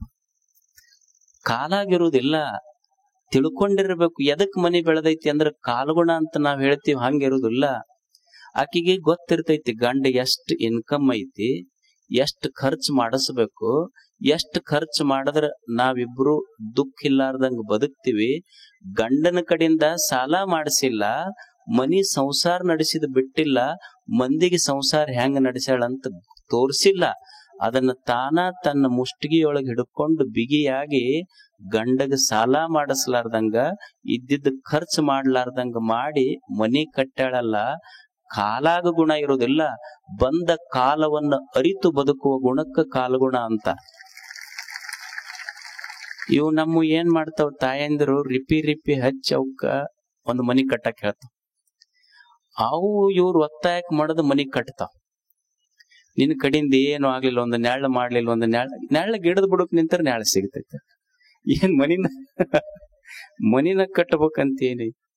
ಅವಕ್ ಬೆಳಿಗ್ಗೆ ಎದ್ದು ಕೂಡ್ಲೆ ಶುರು ಮಾಡ್ತಾರೆ, ನಿನ್ ಕಡೆಯಿಂದ ಒಂದು ನೆಳ್ಳ ಮಾಡಕ್ ಆಗ್ಲಿ. ಅವು ಕೇಳಿ ಮಳ್ಳಕ್ಕವಟ. ಇದು ನೆಳ್ಳ ಮಾಡಕ್ ಹೋಗಿ 50 ಲಕ್ಷ ಸಾಲ ಮಾಡ್ತದೆ. ಏನ್ ಸಾಲ ಮಾಡಿ ಅದು ತೀರ್ಸಕ್ ಆಗ್ಲಿಲ್ಲ, ಎಲ್ಲ 1 ಎಕರೆ ಹೊಲ ಮಾರ್ತು, ಇದ್ದಿದ್ ನೌಕರಿ ಪೆನ್ಷನ್ ಅಮೌಂಟ್ ಅದು ಇದು ಹಾಕ್ತು. ಇದು ಹೇಳ್ತೆ ಅಂತಿ ಮುಂದ, ಅಲ್ಲ ಒಟ್ಟ ಸಾಲದ್ದು ಅದು ಕಟ್ಟಾಕ ತಿಂಗಳ ಕಟ್ಟದಕ್ಕ ಬಡ್ಡಿ ಕಟ್ಟದಕ್ಕ ನನ್ನ ಸ್ಯಾಲ್ರಿಗೆ ಹೊಂದಾಣಿಕೆ ಆಗುವಲ್ದು. ಅದಕ್ಕ ನಿಮಗ್ ಒಟ್ಟ ಬುದ್ಧಿ ಇಲ್ಲ, ಹೆಂಗ ಮಾಡ್ಬೇಕ ಅನ್ನೋದು ಗೊತ್ತಾಯಿಲ್ಲ. ತಾನ ಹೇಳಿ ಕಟ್ಸ ಅಂದ್ರ ನಾವ್ ಎಷ್ಟೋ ಮಂದಿ ಮನಿ ಕಟ್ಟಿಸಿ ಮಂದಿಗೆ ಬಾಡಿಗೆ ಕೊಡ್ತೀವಿ, ಮತ್ ಅವ್ರ ಇರ್ಲಿ ಅಂತ. ಅದು ಎದಕ್ಕ? ಲೋನ್ ತುಂಬಾಕ್. ಮತ್ತ ನಾವು ಬಾಡಿಗೆ ಮನ್ಯಾಗ ಇರೋದು ಸಾಯ ಮಠ. ಅಂದ್ರ ಮನಿ ಕಟ್ಸಿದ್ ಎದಕ್ಕ? ಸಂತೋಷವಾಗಿರಕ. ಕಾಲಾಗಿರೋದಿಲ್ಲ ಗುಣ, ಕಾಲವನ್ನ ಅರಿತು ಬದುಕಬೇಕಾಗ್ತೈತೆ ಅಷ್ಟೆ. ಎಷ್ಟು ಸಾಲ ಮಾಡಿದ್ರೆ ಏನೈತೆ ಹೇಳ್ರಿ? ಸಾಲ ಮಾಡಿ ಸಂತೋಷವಾಗಿರಕಾಗ್ತೈತೇನೋ? ಮನುಷ್ಯ ಬಾಳ ಸಾಲ ಮಾಡಿ, ಒಬ್ಬ ಸಾಲ ಮಾಡ್ಕೊಂಡಿದ್ನಂತ, ಸಾಲ ಮಾಡಿದ್ ಅದು ರಾತ್ರಿ ಎಲ್ಲ ಟೆನ್ಷನ್, ಅದಕ್ ಸಾಲ ಐತ್ ಅಂತ. ರಾತ್ರಿ 12ಕ್ಕೆ ಎದ್ದು ಕುಂತ ತಕ್ಷಣ ಹೆಂಡ್ತ ಕೇಳಿದ್ಲು, ಯಾಕೆ ಎಷ್ಟು ಟೆನ್ಷನ್ ಮಾಡ್ಕೊಂತೀರಿ? ಇಲ್ಲ ಬಾಳ ಸಾಲ ಆಗೈತಿ, ಅದಕ್ಕ ಟೆನ್ಷನ್ ಆಗಿ. ಯಾರಿಗ್ ಕೊಡ್ಬೇಕು? ರಾತ್ರಿ 12ಕ್ಕೆ ಅವನ ಮುಂದಿನ ಮನೆಯವದಾನಲ್ಲ, ಅವನಿಗೆ ಕೊಡ್ಬೇಕಾಗೈತಿ. ಆ ಹೆಣ್ಮಗಳು ಹೋಗಿ ಕದ ಬಡ್ದು, ಈಗ ಸಾಲ ಕೊಟ್ಟನಂತಲ್ಲ, ಕೊಡಂಗಿಲ್ಲ ನಾವು. ಅಕಸ್ಮಾತ್ ನಾಳೆ ಕೇಳಾಕ್ ಬಂದ್ರ ನಿನ್ನ ಹೆಸರು ಬರ್ದಿಟ್ಟು ಮನಿಗೆ ಬಂದ್ಲು. ಈಗ ನೀವು ಆರಾಮ್ ನಿದ್ದೆ ಮಾಡು, ಅವ ಎದ್ದು ಅಡ್ಡಾಡ್ತಾನ. ನಿಮ್ಮಕ್ಕೋ ಇನ್ನವ ಅಡ್ಡಾಡ್ತಾನ ನೋಡು, ಓಣಿ ತುಂಬಾ ಅಡ್ಡಾಡ್ತಾನ ಇನ್ನವ. ಸಾಲ ಎಷ್ಟು ಮಾಡ್ಬೇಕಂದ್ರ ಮನುಷ್ಯ ಸಾಲ ನಾವು ತೀರಿಸುವಷ್ಟು ಮಾಡಬೇಕೆ ಹೊರತು ನಾವೇ ತೀರಿ ಹೋಗುವಷ್ಟು ಸಾಲ ಮಾಡಬಾರ್ದು. ಕಲಿಬೇಕು ಮನುಷ್ಯ. ಇದು ಸ್ವಾಧ್ಯಾಯ, ಇದು ಸ್ವಾಧ್ಯಾಯ ಅಂತಾರೆ. ಅದಕ್ಕೆ ಎಲ್ಲಿ ಜೀವನದೊಳಗೆ ನನಗೆ ಸೋಲಾತು, ನಾನು ಗೆಲುವಿನ ಜೀವನವನ್ನು ಕಟ್ಟಿಕೊಳ್ಳುವುದು ಹೆಂಗ ಅಂತ ವಿಚಾರ ಮಾಡೋದಕ್ಕ ಸ್ವಾಧ್ಯಾಯ ಅಂತ ಕರೀತಾರೆ. ಇದಕ್ಕ ಆತ್ಮವಿಮರ್ಶೆ, ಆತ್ಮಾವಲೋಕನ. ಇದು ಹೆಂಗ ನಾನು ನನ್ನ ಸೋಲನ್ನ, ನನ್ನ ತಪ್ಪುಗಳನ್ನ ತಿದ್ದಿಕೊಂಡು ನಾ ಹೆಂಗ ಬದುಕಬೇಕು ಸಮಾಜದಲ್ಲಿ, ಹೊಸ ಜೀವನವನ್ನ, ಉತ್ಸಾಹದ ಜೀವನವನ್ನ, ಆದರ್ಶದ ಜೀವನವನ್ನ ಸಮಾಜದಲ್ಲಿ ನಾನು ಕಟ್ಟಬೇಕಲ್ಲ. ಹೆಂಗ ಕಟ್ಟುವುದಿದು? ನಿಜಗೊಂಡ್ರು ಒಂದು ಸೂತ್ರ ಬರೀತಾರೆ ಇದಕ್ಕೆ. ನೆನೆವುದನು ದಿನ ದುದಯ ಕಾಲದ ಎಚ್ಚರಿಕೆಯದು, ವಿನುತ ಗುರುಮೂರ್ತಿಯನು ಉಮೇಶ ನಂಗ್ರಿಯನು ನಿನ್ನನು ಬಳಿಕ ಸುವಿಚಾರದಿಂದೆ ಮನುಜ ನೇಮಕವಾಗಿ ನಿನಗಹುದು ಮುಕ್ತಿ. ಮನುಷ್ಯನೇ ನಿನಗ ಮುಕ್ತಿ ಬೇಕಾಗಿದ್ರ, ಮುಕ್ತಿ ಅಂದ್ರೆ ಏನಲ್ಲ, ಮುಕ್ತಿ ಅಂದ್ರೆ ಸಂತೋಷವಾಗಿರೋದಷ್ಟ. ಮುಕ್ತಿ ಅಂದ್ರೆ ಆನಂದದಿಂದ ಇರೋದು. ನೀ ಆನಂದವಾಗಿದ್ದಿ ಇದೇ ಜೀವನ್ ಮುಕ್ತ ಅವಸ್ಥೆ, ನೀ ಅಳ್ಕೊಂತಿದ್ದಿ ಇದೇ ಬಂಧನ ನರಕಷ್ಟೇ. ಸಂತೋಷವಾಗಿರೋದು. ಅದಕ್ಕ ಅವರು ಒಂದು ಚಿಂತನೆ ಮಾಡಿದ್ರು, ಮನುಷ್ಯ ನೀನು ಮುಕ್ತನಾಗಿರ್ಬೇಕಲ್ಪ, ಜೀವನ್ ಮುಕ್ತನಾಗಿರ್ಬೇಕು, ಸಂತೋಷದಿಂದ ಇರಬೇಕು, ಆನಂದದಿಂದ ನೀನು ಬದುಕಬೇಕಲ್ಲ, ಏನು ಮಾಡಬೇಕು? ಅದಕ್ಕೆ ಅವರೊಂದು 3 ಸೂತ್ರ ಹೇಳಿದ್ರು, ಬಹಳ ಚಲೋ ಸೂತ್ರ ಹೇಳಿದ್ರು. ಸ್ವಾಧ್ಯಾಯ ಹೆಂಗ ಮಾಡೋದು? ಪ್ರತಿನಿತ್ಯ ಏನನ್ನ ಸ್ವಾಧ್ಯಾಯ ಮಾಡಬೇಕು ಮನುಷ್ಯ ಭೂಮಿಯ ಮೇಲೆ? ಪ್ರತಿನಿತ್ಯ ಏನನ್ನ ಸ್ವಾಧ್ಯಾಯ ಮಾಡಬೇಕು ಅಂದ್ರ ಅವ್ರು ಹೇಳ್ತಾರ, ಬೆಳಿಗ್ಗೆದ್ದು ಈ ಕೆಲಸ ಮಾಡು. ಈಗ ನಾವೇನ್ ಮಾಡ್ತೀವಿ, ನಮ್ಮ ಆಯುಷ್ಯ ಹೆಂಗ್ ಸಂತೋಷವಾಗಿ ಇಟ್ಕೋಬೇಕು ಅಂತ ಎಲ್ಲರೂ ನಾವು ಪ್ರಯತ್ನ ಮಾಡ್ತೀವಿ. ನಮ್ಮ ಆಯುಷ್ಯದೊಳಗೆ ನಾವ್ ಹೆಂಗ್ ಸಂತೋಷ ಆಗಿರ್ಬೇಕ್ರಿ ಅಂತ. ಆದ್ರೆ ನಿಜಗೊಂಡ್ರು ಬಹಳ ಜಾಣ್ರು. ಅವ್ರಂತಾರ, ಮನುಷ್ಯನೇ ನೀ ಇಡೀ ಆಯುಷ್ಯ ಹೆಂಗ್ ಸಂತೋಷವಾಗಿ ಇಟ್ಕೋಬೇಕಂತ ವಿಚಾರ ಮಾಡಕ್ ಹೋಗ್ಬೇಡ. ಮೊದಲು ಈ ದಿವ್ಸ ಕಣ್ಣು ತೆಗೆದಿಯಲ್ಲ, ಈ ದಿವ್ಸ ಹೆಂಗ್ ಸಂತೋಷವಾಗಿರ್ಬೇಕು ವಿಚಾರ ಮಾಡು. ಬೆಳಿಗ್ಗೆ ಅಕಸ್ಮಾತ್ ನಿನ್ ದೈವಿದ್ದ ಕಣ್ಣು ತೆಗೆದ್ರ ಮುಂದೆ ನಾಳಿದ್ ವಿಚಾರ ಮಾಡುವ. ಏನು ಕಣ್ಣು ಮುಚ್ಚದವ್ರೆಲ್ಲ ಬೆಳಿಗ್ಗೆ ಕಣ್ಣು ತೆಗದಾರ? ಇಲ್ಲ. ಅದಕ್ ದೇವ್ರ ಏನ್ ಈ ದಿವ್ಸ ಕೊಟ್ಟನಲ್ಲ, ಮೊದಲು ಈ ದಿವ್ಸ ಸಂತೋಷವಾಗಿರ್ಬೇಕಾದ್ರೆ ಹೆಂಗಿರ್ಬೇಕು? ಎಷ್ಟು ಚಲೋ ಸೂತ್ರ ಹೇಳ್ತಾರ ಅವರು. 3 ಸೂತ್ರ ಹೇಳ್ತಾರ. ಏನಂದ್ರ, ನಿನಗ ದೇವ್ರ ಈ ದಿವ್ಸ ಕೊಟ್ಟನಲ್ಲಪ್ಪ, ಆಯುಷ್ಯ ವಿಚಾರ ಮಾಡಕ್ ಹೋಗ್ಬೇಡ, ಈ ದಿವ್ಸ ವಿಚಾರ ಮಾಡ ಮೊದಲು. ಈಗ ಎಳಿ ಕೂಡಿ ಬಟ್ಟೆ, ಕಾಳು ಕೂಡಿ ರೊಟ್ಟಿ, ದಿನ ಕೂಡಿ ಆಯುಷ್ಯ. ಕಾಳು ಕೂಡಿಸಿದ್ರ ರೊಟ್ಟಿ ಆಕೈತಿ, ಎಳಿ ಕೂಡಿಸಿದ್ರ ಬಟ್ಟೆ ಆಕೈತಿ. ದಿನ ಸಂತೋಷ ಇರ್ಕೊಂತ ಹೋದ್ರೆ ಆಯುಷ್ಯ ತುಂಬಾ ಸಂತೋಷವಾಗಿರ್ಬಹುದು. ಅದಕ್ಕೆ ಈ ದಿನ ಮೊದಲು ಸಂತೋಷವಾಗಿರ್ಬೇಕು ಮನುಷ್ಯ.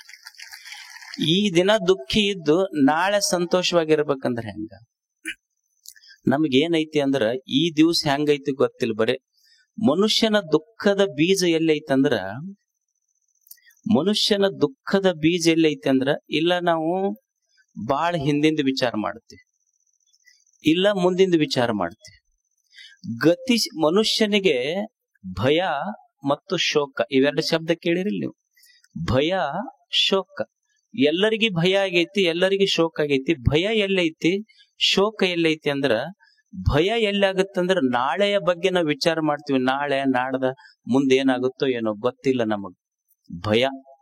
ಮನುಷ್ಯ ಇವತ್ತಿದ್ದು ನಾಳಿನ ಬಗ್ಗೆ ವಿಚಾರ ಮಾಡ್ತಾನಲ್ಲ, ಭಯ ಆಗ್ತೈತಿ. ಹಿಂದ ನಿನ್ನೋ ಮೊನ್ನೋ ಅಚ್ಚೆ ಮೊನ್ನೋ 10 ವರ್ಷದಿಂದ ಯಾರೋ ಏನೋ ಒಂದು ಶಬ್ದ ಅಂದಾರ ನಮಗ್.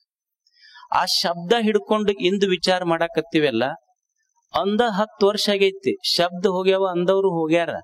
ಆದ್ರೆ ಇಂದ ತಲೆ ಕೂತ್ ಕಾಡಾಗ್ತೈತಲ್ಲ, ಇದರಿಂದ ದುಃಖ ಆಗ್ತೈತಿ, ಶೋಕ ಆಗ್ತೈತಿ.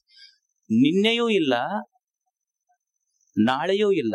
ಯಾರೋ ಹಿಂದ್ ಅಂದಾರ ಅವ್ರು, ಅವ್ರ ಮನ್ಯಾಗ ಯಾರೋ ಒಂದ್ ಶಬ್ದ ಅಂದಿರ್ತಾರ, ಏನೋ ಒಂದು ಶಬ್ದ ಅಂದಿರ್ತಾರ. ನೀವು ತಾಯಂದ್ರ, ಈಗ ನಮ್ಮ ಅಣ್ಣನ ಹೆಣತಿ ಹಿಂಗ ಅಂದಿದ್ದಕ್ಕ ನಾ 10 ವರ್ಷ ಆತ್ ನೋಡುತ್ತ ಅವ್ರ ಮನೆ ಹೊಸ್ತಲ ತೊಳ್ದಿಲ್ಲ.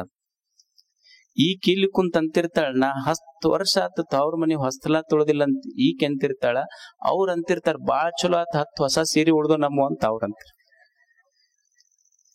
ಅಂದ್ರ ಹಿಂದಿಂದ ನೆನಸ್ಕೊಂಡು ತಾಪ ಮಾಡ್ಕೊಂತೈತಿ, ಇಲ್ಲ ಮುಂದಿಂದ ಕಲ್ಪಿಸ್ಕೊಂಡು ತಾಪ ಮಾಡ್ತೈತಿ. ಅದಕ್ yesterday is dead, tomorrow is not yet born, what you have with you is today. ನಿನ್ನೆ ಸತ್ತೈತಿ, ಇಲ್ಲ ಬರುದಿಲ್ಲ ಅದು. ನಾಳೆ ಹುಟ್ಟಿಲ್ಲ. ಸತ್ತ ನಿನ್ನೆಗಾಗಿ ಚಿಂತಿಸುವುದಕ್ಕಿಂತ, ಬರದೇ ಇರುವ ನಾಳೆಗಾಗಿ ಭಯ ಪಡುವುದಕ್ಕಿಂತ ದೇವ್ರು ಇವತ್ತೇನು ಕೊಟ್ಟನಲ್ಲ, ಇದನ್ನ ಅನುಭವಿಸೋರಿಗೆ ಸಂತರು ಅಂತ ಕರೀತಾರ ಅವ್ರಿಗೆ. ಇದು ಸ್ವಾಧ್ಯಾಯ. ದೇವ್ರು ಏನ್ ಇವತ್ತು ಕೊಟ್ಟಾನಲ್ಲ, ಇದನ್ನ ಚಂದ ಇವತ್ತು ಬದುಕುವುದು. ಅವ್ರಂತಾರ, ಹೌದಪ್ಪ ಚಂದ ಬದುಕಬೇಕು. ನಿಜಗುಂಡ್ರು 3 ಸ್ವಾಧ್ಯಾಯಗಳನ್ನ ಹೇಳ್ತಾರ, 3 ಸೂತ್ರ ಹೇಳ್ತಾರ. ಇವತ್ತು ನಾವು ಸಂತೋಷವಾಗಿ ಬದುಕಬೇಕಾದ್ರೆ ಏನು ಮಾಡಬೇಕ್ರಿ? ಇವತ್ತು ನಾವು ಸಂತೋಷವಾಗಿ ಬದುಕಬೇಕಾದ್ರೆ ಮನುಷ್ಯ 3 ಕೆಲಸ ಮಾಡ್ಬೇಕಂತ. ಬೆಳಿಗ್ಗೆ ಎದ್ದ ತಕ್ಷಣ ಏಳುವಾಗ ತಲೆಯಾಗ ಚಲೋ ವಿಚಾರದಿಂದ ಹೇಳ್ಬೇಕಂತ. ಮೊದಲು ಒಂದನೇದ್ದು ಚಲೋ ವಿಚಾರದಿಂದ ಹೇಳೋದು. ಎರಡನೇದ್ದು, ಏನ ಈ ಜೀವನ ಕೊಟ್ಟಾನಲ್ಲ ನಮಗ್ ದೇವ್ರು, ನೋಡಪ್ಪ, ಎಷ್ಟೋ ಮಂದಿ ಕಣ್ಣ ತೆಗೆದಿಲ್ಲ, ನನಗೊಂದು ದಿವಸ ಆಯುಷ್ಯ ಕೊಟ್ಟಿಯಲ್ಲ, ಇದು ನಿನ್ನ ಕರುಣೆ ಅಂತ ನಾಲ್ಗೆ ಮ್ಯಾಲ ಅವನ ಹೆಸರಿಟ್ಟುಗೋಂತ ಹೇಳ್ಬೇಕಂತ ಮನುಷ್ಯ. ಮೂರನೇದ್ದು, ಮಂದಿ ಮಾತು ನಂಬೇಡ, ನಿನ್ನೊಳಗ ಶಕ್ತಿ ಐತಲ್ಲ, ನಿನ್ನ ಶಕ್ತಿಯನ್ನು ನಂಬಿ ಬದುಕುವುದು ಮೂರನೇದ್ದು. ಒಂದನೇದ್ದು ಚಲೋ ವಿಚಾರ ಇಟ್ಟುಕೊಂಡು ಹೇಳೋದು, ಇದಕ್ಕೆ ಜ್ಞಾನ ಸ್ವಾಧ್ಯಾಯ ಅಂತ ಕರೆದ್ರು. ನಾಲ್ಗೆ ಮ್ಯಾಲ ದೇವರ ಋಣಾಪ ಅಂತ ಹೇಳ್ತೀವಲ್ಲ, ಅವನ ನಾಮಸ್ಮರಣೆ ಮಾಡ್ತೀವಲ್ಲ, ಮಂತ್ರ ಸ್ವಾಧ್ಯಾಯ. ಮತ್ತ ನಿನ್ನ ಬಗ್ಗೆ ನೀನು ನಿನ್ನ ಶಕ್ತಿಯ ಬಗ್ಗೆ don't under estimate your self. ನಿನ್ನ ಬಗ್ಗೆ ನೀ ಸಣ್ಣ ಕೀಳರಿಮೆ ಮಾಡಕ್ ಹೋಗ್ಬೇಡ, ನಾನು ಶಕ್ತಿವಂತ ಅಂತ ಭಾವಿಸು. ಇದು ಆತ್ಮ ಸ್ವಾಧ್ಯಾಯ. ಇವು ಮೂರೂ ಇರ್ಬೇಕು ಮನುಷ್ಯ. ಮೊದಲನೇದ್ದು, ಏಳುವಾಗ ಬೆಳಿಗ್ಗೆ ಎದ್ದಾಗ ಚಲೋ ವಿಚಾರದಿಂದ ಮನುಷ್ಯ ಏಳಬೇಕು. ಏನು, ಮೊದಲು ಏಳುವಾಗ ಚಲೋ ವಿಚಾರ ಇರ್ಬೇಕು ನಮ್ ತಲೆಯಾಗ. ಚಲೋ ವಿಚಾರದಿಂದ ಮನುಷ್ಯ ಏಳ್ಬೇಕು. ನಮಗ್ ಹಂಗ ಆಗೋದಿಲ್ಲ. ಎದ್ದು ಕೂಡ್ಲೇನೆ ಯಾರ ಮನೆಗೆ ಏನು ಬೆಂಕಿ ಹಚ್ಚಬೇಕಂತ ಶುರು ಮಾಡ್ತೀವಿ. ಇಲ್ಲ, ಎದ್ದು ಕೂಡ್ಲೆ ಅದೊಂದು ಮೊಬೈಲ್. ಕೆಲವು ಮಂದಿಗೆ ಎದ್ದು ಕೂಡ್ಲೇನೆ ಬೆಡ್ ಟೀ ಬೇಕು ಅವ್ರಿಗೆ. ಅದು ಎದ್ದು ಕೂಡ್ಲೆ ಬಾಯಿ ತೊಡ್ಕೊಳ್ಳೋ ಟೀ ಕುಡಿದ್ರೆ ಅದು ಬೆಡ್ ಟೀ ಆಗೋದಿಲ್ಲ, ನಿನಗೆ ಡೆಡ್ ಟೀ ಆಗುತ್ತಷ್ಟ. ಎದ್ದು ಕೂಡ್ಲೆ ಚುಟ್ಟ ಹಚ್ಕೋಬೇಕು, ಚುಟ್ಟ ಹಚ್ಕೊಳ್ಳಿಲ್ಲ ಅಂದ್ರೆ ಎಲ್ಲಿ ಹೋಗೋದಿಲ್ಲ ಮಾತು. ಅಂದ್ರೆ ಇದು ನಮ್ಮದಿದು. ಅವ್ರು ಏನಂತಾರ ಅಂದ್ರೆ, ಎದ್ದು ಕೂಡ್ಲೆ ಬೆಳಿಗ್ಗೆ ಎದ್ದಾಗ ಚಲೋ ವಿಚಾರದಿಂದ ಹೇಳೋ ಮನುಷ್ಯನೇ. ಯಾರು ನಮ್ಮ ಮನೆಗೆ ಭಿಕ್ಷುಕರು ಬರ್ತಾರೆ, ಇಲ್ಲಿ ಬೆಳಿಗ್ಗೆ ಹುಡುಗರು, ಅವ್ರ ತಟ್ಟಿ ಹೆಂಗಿರ್ತೈತಿ, ಖಾಲಿ ತಟ್ಟಿ ಇರ್ತೈತಿ. ಯಾರು ಭಿಕ್ಷುಕರು ಅಂದ್ರ, ಬೆಳಿಗ್ಗೆ ಎದ್ದಾಗ ಯಾರ ತಟ್ಟೆಯೊಳಗ ರೊಟ್ಟಿ ಇಲ್ಲ ಅವ್ರ ಭಿಕ್ಷುಕರಲ್ಲ. ಬೆಳಿಗ್ಗೆ ಎದ್ದಾಗ ಯಾರ ತಲೆಯಾಗ ಚಲೋ ವಿಚಾರ ಬಂದಿಲ್ಲ ಅವ್ರು ನಿಜವಾದ ಭಿಕ್ಷುಕರು. ಬೆಳಿಗ್ಗೆ ಹೇಳುವಾಗ ಚಲೋ ವಿಚಾರದಿಂದ ಹೇಳ ಮನುಷ್ಯನೇ. ಚಲೋ ವಿಚಾರ ಬೇಕಾಗತ್ತೆ. ನಾವ್ ಅದನ್ನ ಮಾಡೋದಿಲ್ಲ. ಊರ್ ಸುದ್ದಿ ಮಾತಾಡ್ಕೊಂತ ಕುಂದಿರ್ತೀವಿ. ಎದ್ದ ತಕ್ಷಣ ಒಂದು 3 ಜನ ರೈಲ್ವೆ ಸ್ಟೇಷನ್ ನಾಗ ಕುಂತಿದ್ರ. ಅವ್ರು 3 ಮಂದಿ ಊರ್ ಸುದ್ದಿನ ಮಾತಾಡೋರೆಲ್ಲ. ಏನು ಟ್ರೇನ್ ಬಂದು ಬಿಟ್ಟತ್ ಟ್ರೇನ್ ಆಗಲಿ. ಅವಾಗ ಒಬ್ಬನಿಗೆ ಎಚ್ಚಾತು, ಟ್ರೇನ್ ಬಿಡಕತ್ತೈತಿ ನಡ್ರಿ ಅಂತ ಓಡಿದ್ರು 3. ಓಡಿ ಓಡಿ ಓಡಿ ಹತ್ತದ್ರು. ಕೊನೆಗೆ ಇಬ್ಬರಿಗೆ ಸಿಕ್ತದ ಟ್ರೇನ್, ಒಬ್ಬನಿಗೆ ಸಿಗ್ಲಿಲ್ಲ. ಇವ ಸ್ವಲ್ಪ ಅಲ್ಲೇ ಅಳ್ಕೊಂತ ನಿಂತ. ಅವ ಕೂಲಿಗಳಿರ್ತಾರಲ್ಲ, ಅವ ಬಂದ, ಯಾಕ್ರಿ ಯಾಕೆ ಅಳಕತ್ತೀರಿ, ಯಾಕೆ ಅಳ್ತೀರಿ, ಬಿಡ್ರಿ, ಕೊನೆಗೆ ನಿಮ್ ಇಬ್ಬರು ಫ್ರೆಂಡ್ಸ್ಗರೆ ಸಿಕ್ತಲ್ ಟ್ರೇನ್, ಅವ್ರ ಹತ್ಕೊಂಡು ಹೋದ್ರಂತ. ಅವ ಅಂದ, ಇಲ್ಲೋ, ಅವ್ರು ನನಗ್ ಕಳ್ಸಾಕ್ ಬಂದವ್ರು ಹೋಗ್ಬೇಕಾದದ್ ನಾನಂತ. ಕಳ್ಸಾಕ್ ಬಂದವ್ರು ಹತ್ಕೊಂಡು ಹೋಗ್ಯಾರ, ಹೋಗ್ಬೇಕಾದವನಿಗೆ ಸಿಗಲಿಲ್ಲದ ಟ್ರೇನ್. ಅವಕರ ಗೊತ್ತಾಗಬಾರ್ದ ಇವನಿಗೆ ಹತ್ತಿಸ್ಬೇಕಂತ. ನಮ್ಮ ವಿಚಾರಗಳಲ್ಲಿ ಬೆಳಿಗ್ಗೆದ್ದು ಚಲೋ ವಿಚಾರ ಇರ್ಬೇಕು ತಲೆಯಾಗ. ಒಬ್ಬ ಸಾಮಾನ್ಯನಿಗೂ ಮತ್ತು ಸಂತನಿಗೂ ಏನು ವ್ಯತ್ಯಾಸ ಅಂದ್ರ, ನಮಗೇನು ಶಾಸ್ತ್ರ ಓದಿ ತಿಳ್ಕೊಬೇಕಂತಿಲ್ಲ. ಯಾರಿಗೆ ದೊಡ್ಡವ್ರು ಅನ್ಬೇಕು, ಯಾರಿಗೆ ಸಣ್ಣವ್ರು ಅನ್ಬೇಕಂದ್ರೆ ಶಾಸ್ತ್ರ ಬೇಕಿಲ್ಲ. ನಿಮಗೊಂದು ಸ್ಮಾಲ್ ಕ್ಲಾರಿಫಿಕೇಶನ್ ಕೊಡ್ತೀನಿ ಅಷ್ಟೆ. ಏನ್ರಿ, ಹೆಂಗ್ ಡಿಫ್ರೆನ್ಸಿಯೇಟ್ ಹೆಂಗ್ ಮಾಡೋದು, ಇವ್ರು ದೊಡ್ಡವರು, ಇವ್ರು ಸಣ್ಣವರು, ಇವ್ರು ಸಂತರು, ಸಾಮಾನ್ಯರು ಅಂತ ಹೆಂಗ್ ಡಿಫ್ರೆನ್ಸಿಯೇಟ್ ಮಾಡೋದ್ರಿಗೆ ಗೊತ್ತಿಡ್ಯದ ಹೆಂಗ ಅಂತ ತಿಳ್ಕೊಂಡ್ರ ಏನಿಲ್ಲ. ನಮ್ಮ ಕಾಲಾಗ ಬ್ರ್ಯಾಂಡೆಡ್ ಇರ್ತಾವ ಪಾದರಕ್ಷೆಗಳು. ಅವರು ಹಂಗಲ್ಲ. ಕಾಲಾಗ ಬ್ರ್ಯಾಂಡೆಡ್ ಹಾಕೊಂಡು ತಲಿ ಖಾಲಿ ಇರ್ತೈತಿ ನಮ್ಮದು. ಕಾಲಾಗ ಬ್ರ್ಯಾಂಡೆಡ್ ಪಾದರಕ್ಷೆ ಇರ್ತಾವ ನಮ್ಮ. ಅವ್ರಿಗೆ ತಲೆಯಾಗ ಬ್ರ್ಯಾಂಡೆಡ್ ವಿಚಾರಗಳಿರ್ತಾವ, ಅವ್ರು ದೊಡ್ಡವ್ರು ಆಗ್ತಾರ ಅಷ್ಟೇ. ನಮ್ಮ ಕಾಲಾಗ ಬ್ರ್ಯಾಂಡೆಡ್ ಹಾಕೊಳಕ್ ವಿಚಾರ ಮಾಡಿವಿ, ಅವ್ರ ತಲೆಯಾಗ ಬ್ರ್ಯಾಂಡೆಡ್ ಇರ್ಬೇಕಂತಾರ ಅಷ್ಟೆ. ಅದಕ್ಕೆ ಮನುಷ್ಯ ವಿಚಾರ ಮಾಡುವುದು ಇದು ಸ್ವಾಧ್ಯಾಯ. ಮೊದಲನೇದ್ ಎದ್ದ ತಕ್ಷಣ ಚಲೋ ವಿಚಾರಗಳಿಂದ ಹೇಳಪ್ಪ. ಎರಡನೇದ್ದೇನಂದ್ರ, ಎದ್ದೆಲ್ಲ ಒಂದ್ ಸ್ವಲ್ಪ ವಿಚಾರ ಮಾಡು. ನಿನಗೆ ಯಾರು ಜನ್ಮ ಕೊಟ್ರಲ್ಲ, ನಿನಗೆ ಯಾರು ಕಣ್ಣು ತೆಗಿಸಿ ನಿನ್ನ ತಟ್ಟಿಯೊಳಗ ಅನ್ನ ಇಟ್ಟನಲ್ಲ, ಅವನದೊಂದ್ ಸ್ವಲ್ಪ ನಾಮಸ್ಮರಣೆ ಮಾಡು. ಭಗವಂತನೇ ನನ್ನ ತಟ್ಟೆಯೊಳಗಿದ್ದ ಅನ್ನ, ಇದು ನಿನ್ನ ಋಣ ಅಂತ. ನನಗ ಕಣ್ಣು ತೆಗಿಸಿಯಲ್ಲ, ಇದು ನಿನ್ನ ಋಣ ಅಂತ ಒಂದ್ ಸ್ವಲ್ಪ ಕಣ್ಣು ತೆಗಿಸಿಯಲ್ಲ, ಇದು ನಿನ್ನ ಋಣ ಅಂತ ನಾಲ್ಗೆ ಮ್ಯಾಲ ಅವಂದು ಬರ್ಲಿ. ನೀವ್ ಅನ್ಬಹುದು, ಅಲ್ರಿ ಯಾಕೆ ನೆನಸ್ಬೇಕು ದೇವ್ರನರ? ನಾವು ದುಡಿಯೋರು, ನಾವು ಬಿಡೋರು, ನಾವ್ ಎಲ್ಲಾ ಮಾಡೋರು, ನಾವ್ ಯಾಕೆ ಅವ್ನ್ ನೆನಸಿ ಯಾಕೆ ಉಣ್ಬೇಕು? ನಮ್ಮ ಹೊಲ, ನಮ್ಮ ಮನಿ, ನಾವು ಹೈನ ಉಣ್ಣಾಕತ್ತೀವಿ. ನಮ್ಮ ಆಕಳ ಹಾಲ ನಾವು ಉಣ್ಣಾಗ ನಾವ್ಯಾಕೆ ದೇವ್ರಿಗೆ ನೆನಸ್ಬೇಕು ಹೇಳ್ರಿ ಅಂತ ನೀವ್ ಅಂದ್ರ, ನೋಡಿ, ನೀವ್ ಆಕಳಿಗೆ ಏನ್ ಹಾಕಿರಿ? ಮುಸ್ರಿ ನೀರ್ ಕುಡಿಸಿರೋದಕ್ಕೆ. ಅಂದ್ರ ನಿಮ್ಮ ಮುಸ್ರಿ ನೀರು ಕುಡದ ಆಕಳ ನಿಮಗ ಮುಸ್ರಿ ನೀರು ಕುಡಿಸಿರಿ, ಆದ್ರ ಮುಸ್ರಿ ನೀರು ಕುಡ್ದ ಆಕಳ, ನೀವು ಆಕಳ ತಟ್ಟ್ಯಾಗ ಮುಸ್ರಿ ನೀರ್ ಹಾಕಿರಿ, ಮುಸ್ರಿ ನೀರು ಕುಡ್ದ ಮೇಲೆ ಆಕಳ ನಿಮ್ಮ ತಟ್ಟ್ಯಾಗ ಹಾಲು ಹಾಕುವಂಗ ಮಾಡ್ದವ ಯಾರ ಇದನ್ನ? ಅದಕ್ಕೆ ಅಕಸ್ಮಾತ್ ಆಕಳಿಗೆ ಹೇಳಿದ್ನಂದ್ರ ನೋಡ್ ಅವ್ರು ಬಹಳ ಮೋಸಗಾರದಾರ, ಅವ್ರು ನಿನಗ್ ಮುಸ್ರಿ ಹಾಕ್ಯಾರಲ್ಲ, ಅವ್ರದ್ದು ನಿಂದಕ್ಕೂ ಡಬಲ್ ಅವ್ರ ತಾಟ್ನ್ಯಾಗ ಹಾಕಂದಿದ್ರ ಸ್ವಲ್ಪ ವಿಚಾರ ಮಾಡ್ಬೇಕಲ್ಲ ಮನುಷ್ಯ. ಈಗ ನಿನ್ ಎದಿ ಐತಿ, ರಾತ್ರಿ ಮಕ್ಕೊಂಡಿ ರೆಸ್ಟ್ ಮಾಡಾಕತ್ತಿ, ಆದ್ರೂ ನಿನ್ ಎದಿ ಬಡ್ಯಾಕತ್ತೈತೆಲ್ಲ, ಬಡಸ್ದವ್ ಯಾರಿದನ್ನ? ಅಕಸ್ಮಾತ್ ಅವ ರೆಸ್ಟ್ ಮಾಡ್ಯಾನಂತ ನಿನ್ ಎದಿನೂ ಅಕಸ್ಮಾತ್ ಬಡ್ಯಾದ ಬಿಟ್ಟಿದ್ರ, I want to take rest, he will be rest in peace. Peace ಅನ್ನೋದು ಪೀಸ್ ಪೀಸ್ ಆಗಿ ಹೋಗಿತ್ತ. ಆಮೇಲೆ ನೀನು ಮಲ್ಕೊಂಡಾಗೂ ಸಹಿತ ನೀನು ಜೀವಂತ ಇರ್ಬೇಕಂತ ನಿನಗ್ ಗಾಳಿ ಹಾಕಕತ್ತಾನಲ್ಲ ದೇವ್ರ, ಮತ್ತ ಅವನ್ ನೆನಸ್ಲಾರ್ದೆ ಉಂಡ್ರೆ ಹೆಂಗ ಹೇಳು? ನೀನು ಮಲ್ಕೊಂಡಾಗ ನಿನ್ನ ಹೃದಯ ಬಡಸಕ್ ಹಚ್ಚಾನಾತ. ಅಕಸ್ಮಾತ್ ನೀ ಹೆಂಗ್ ರೆಸ್ಟ್ ಮಾಡ್ಬೇಕಂತಿ ಹಂಗ ನಿನ್ನ ಹೃದಯವು ರೆಸ್ಟ್ ಮಾಡಿದ್ರ ಬೆಳಿಗ್ಗೆ ಮರುದಿವ್ಸ ಪೇಪರ್ನಾಗ ಏನ್ ಬರ್ತಿತ್ತು? ದುಃಖ ತಪ್ತ ಮಕ್ಕಳು, ಇವರ ಸಾವಿಗೆ ನಾವು ವಿಷಾದಿಸುತ್ತೇವೆ, ಇವರ ಸಂಪತ್ತನ್ನು ಆಸ್ವಾದಿಸುತ್ತೇವೆ. ಬರೆದಿರುವುದಿಲ್ಲ, ತಿಳ್ಕೊಬೇಕದನ್ನಷ್ಟ.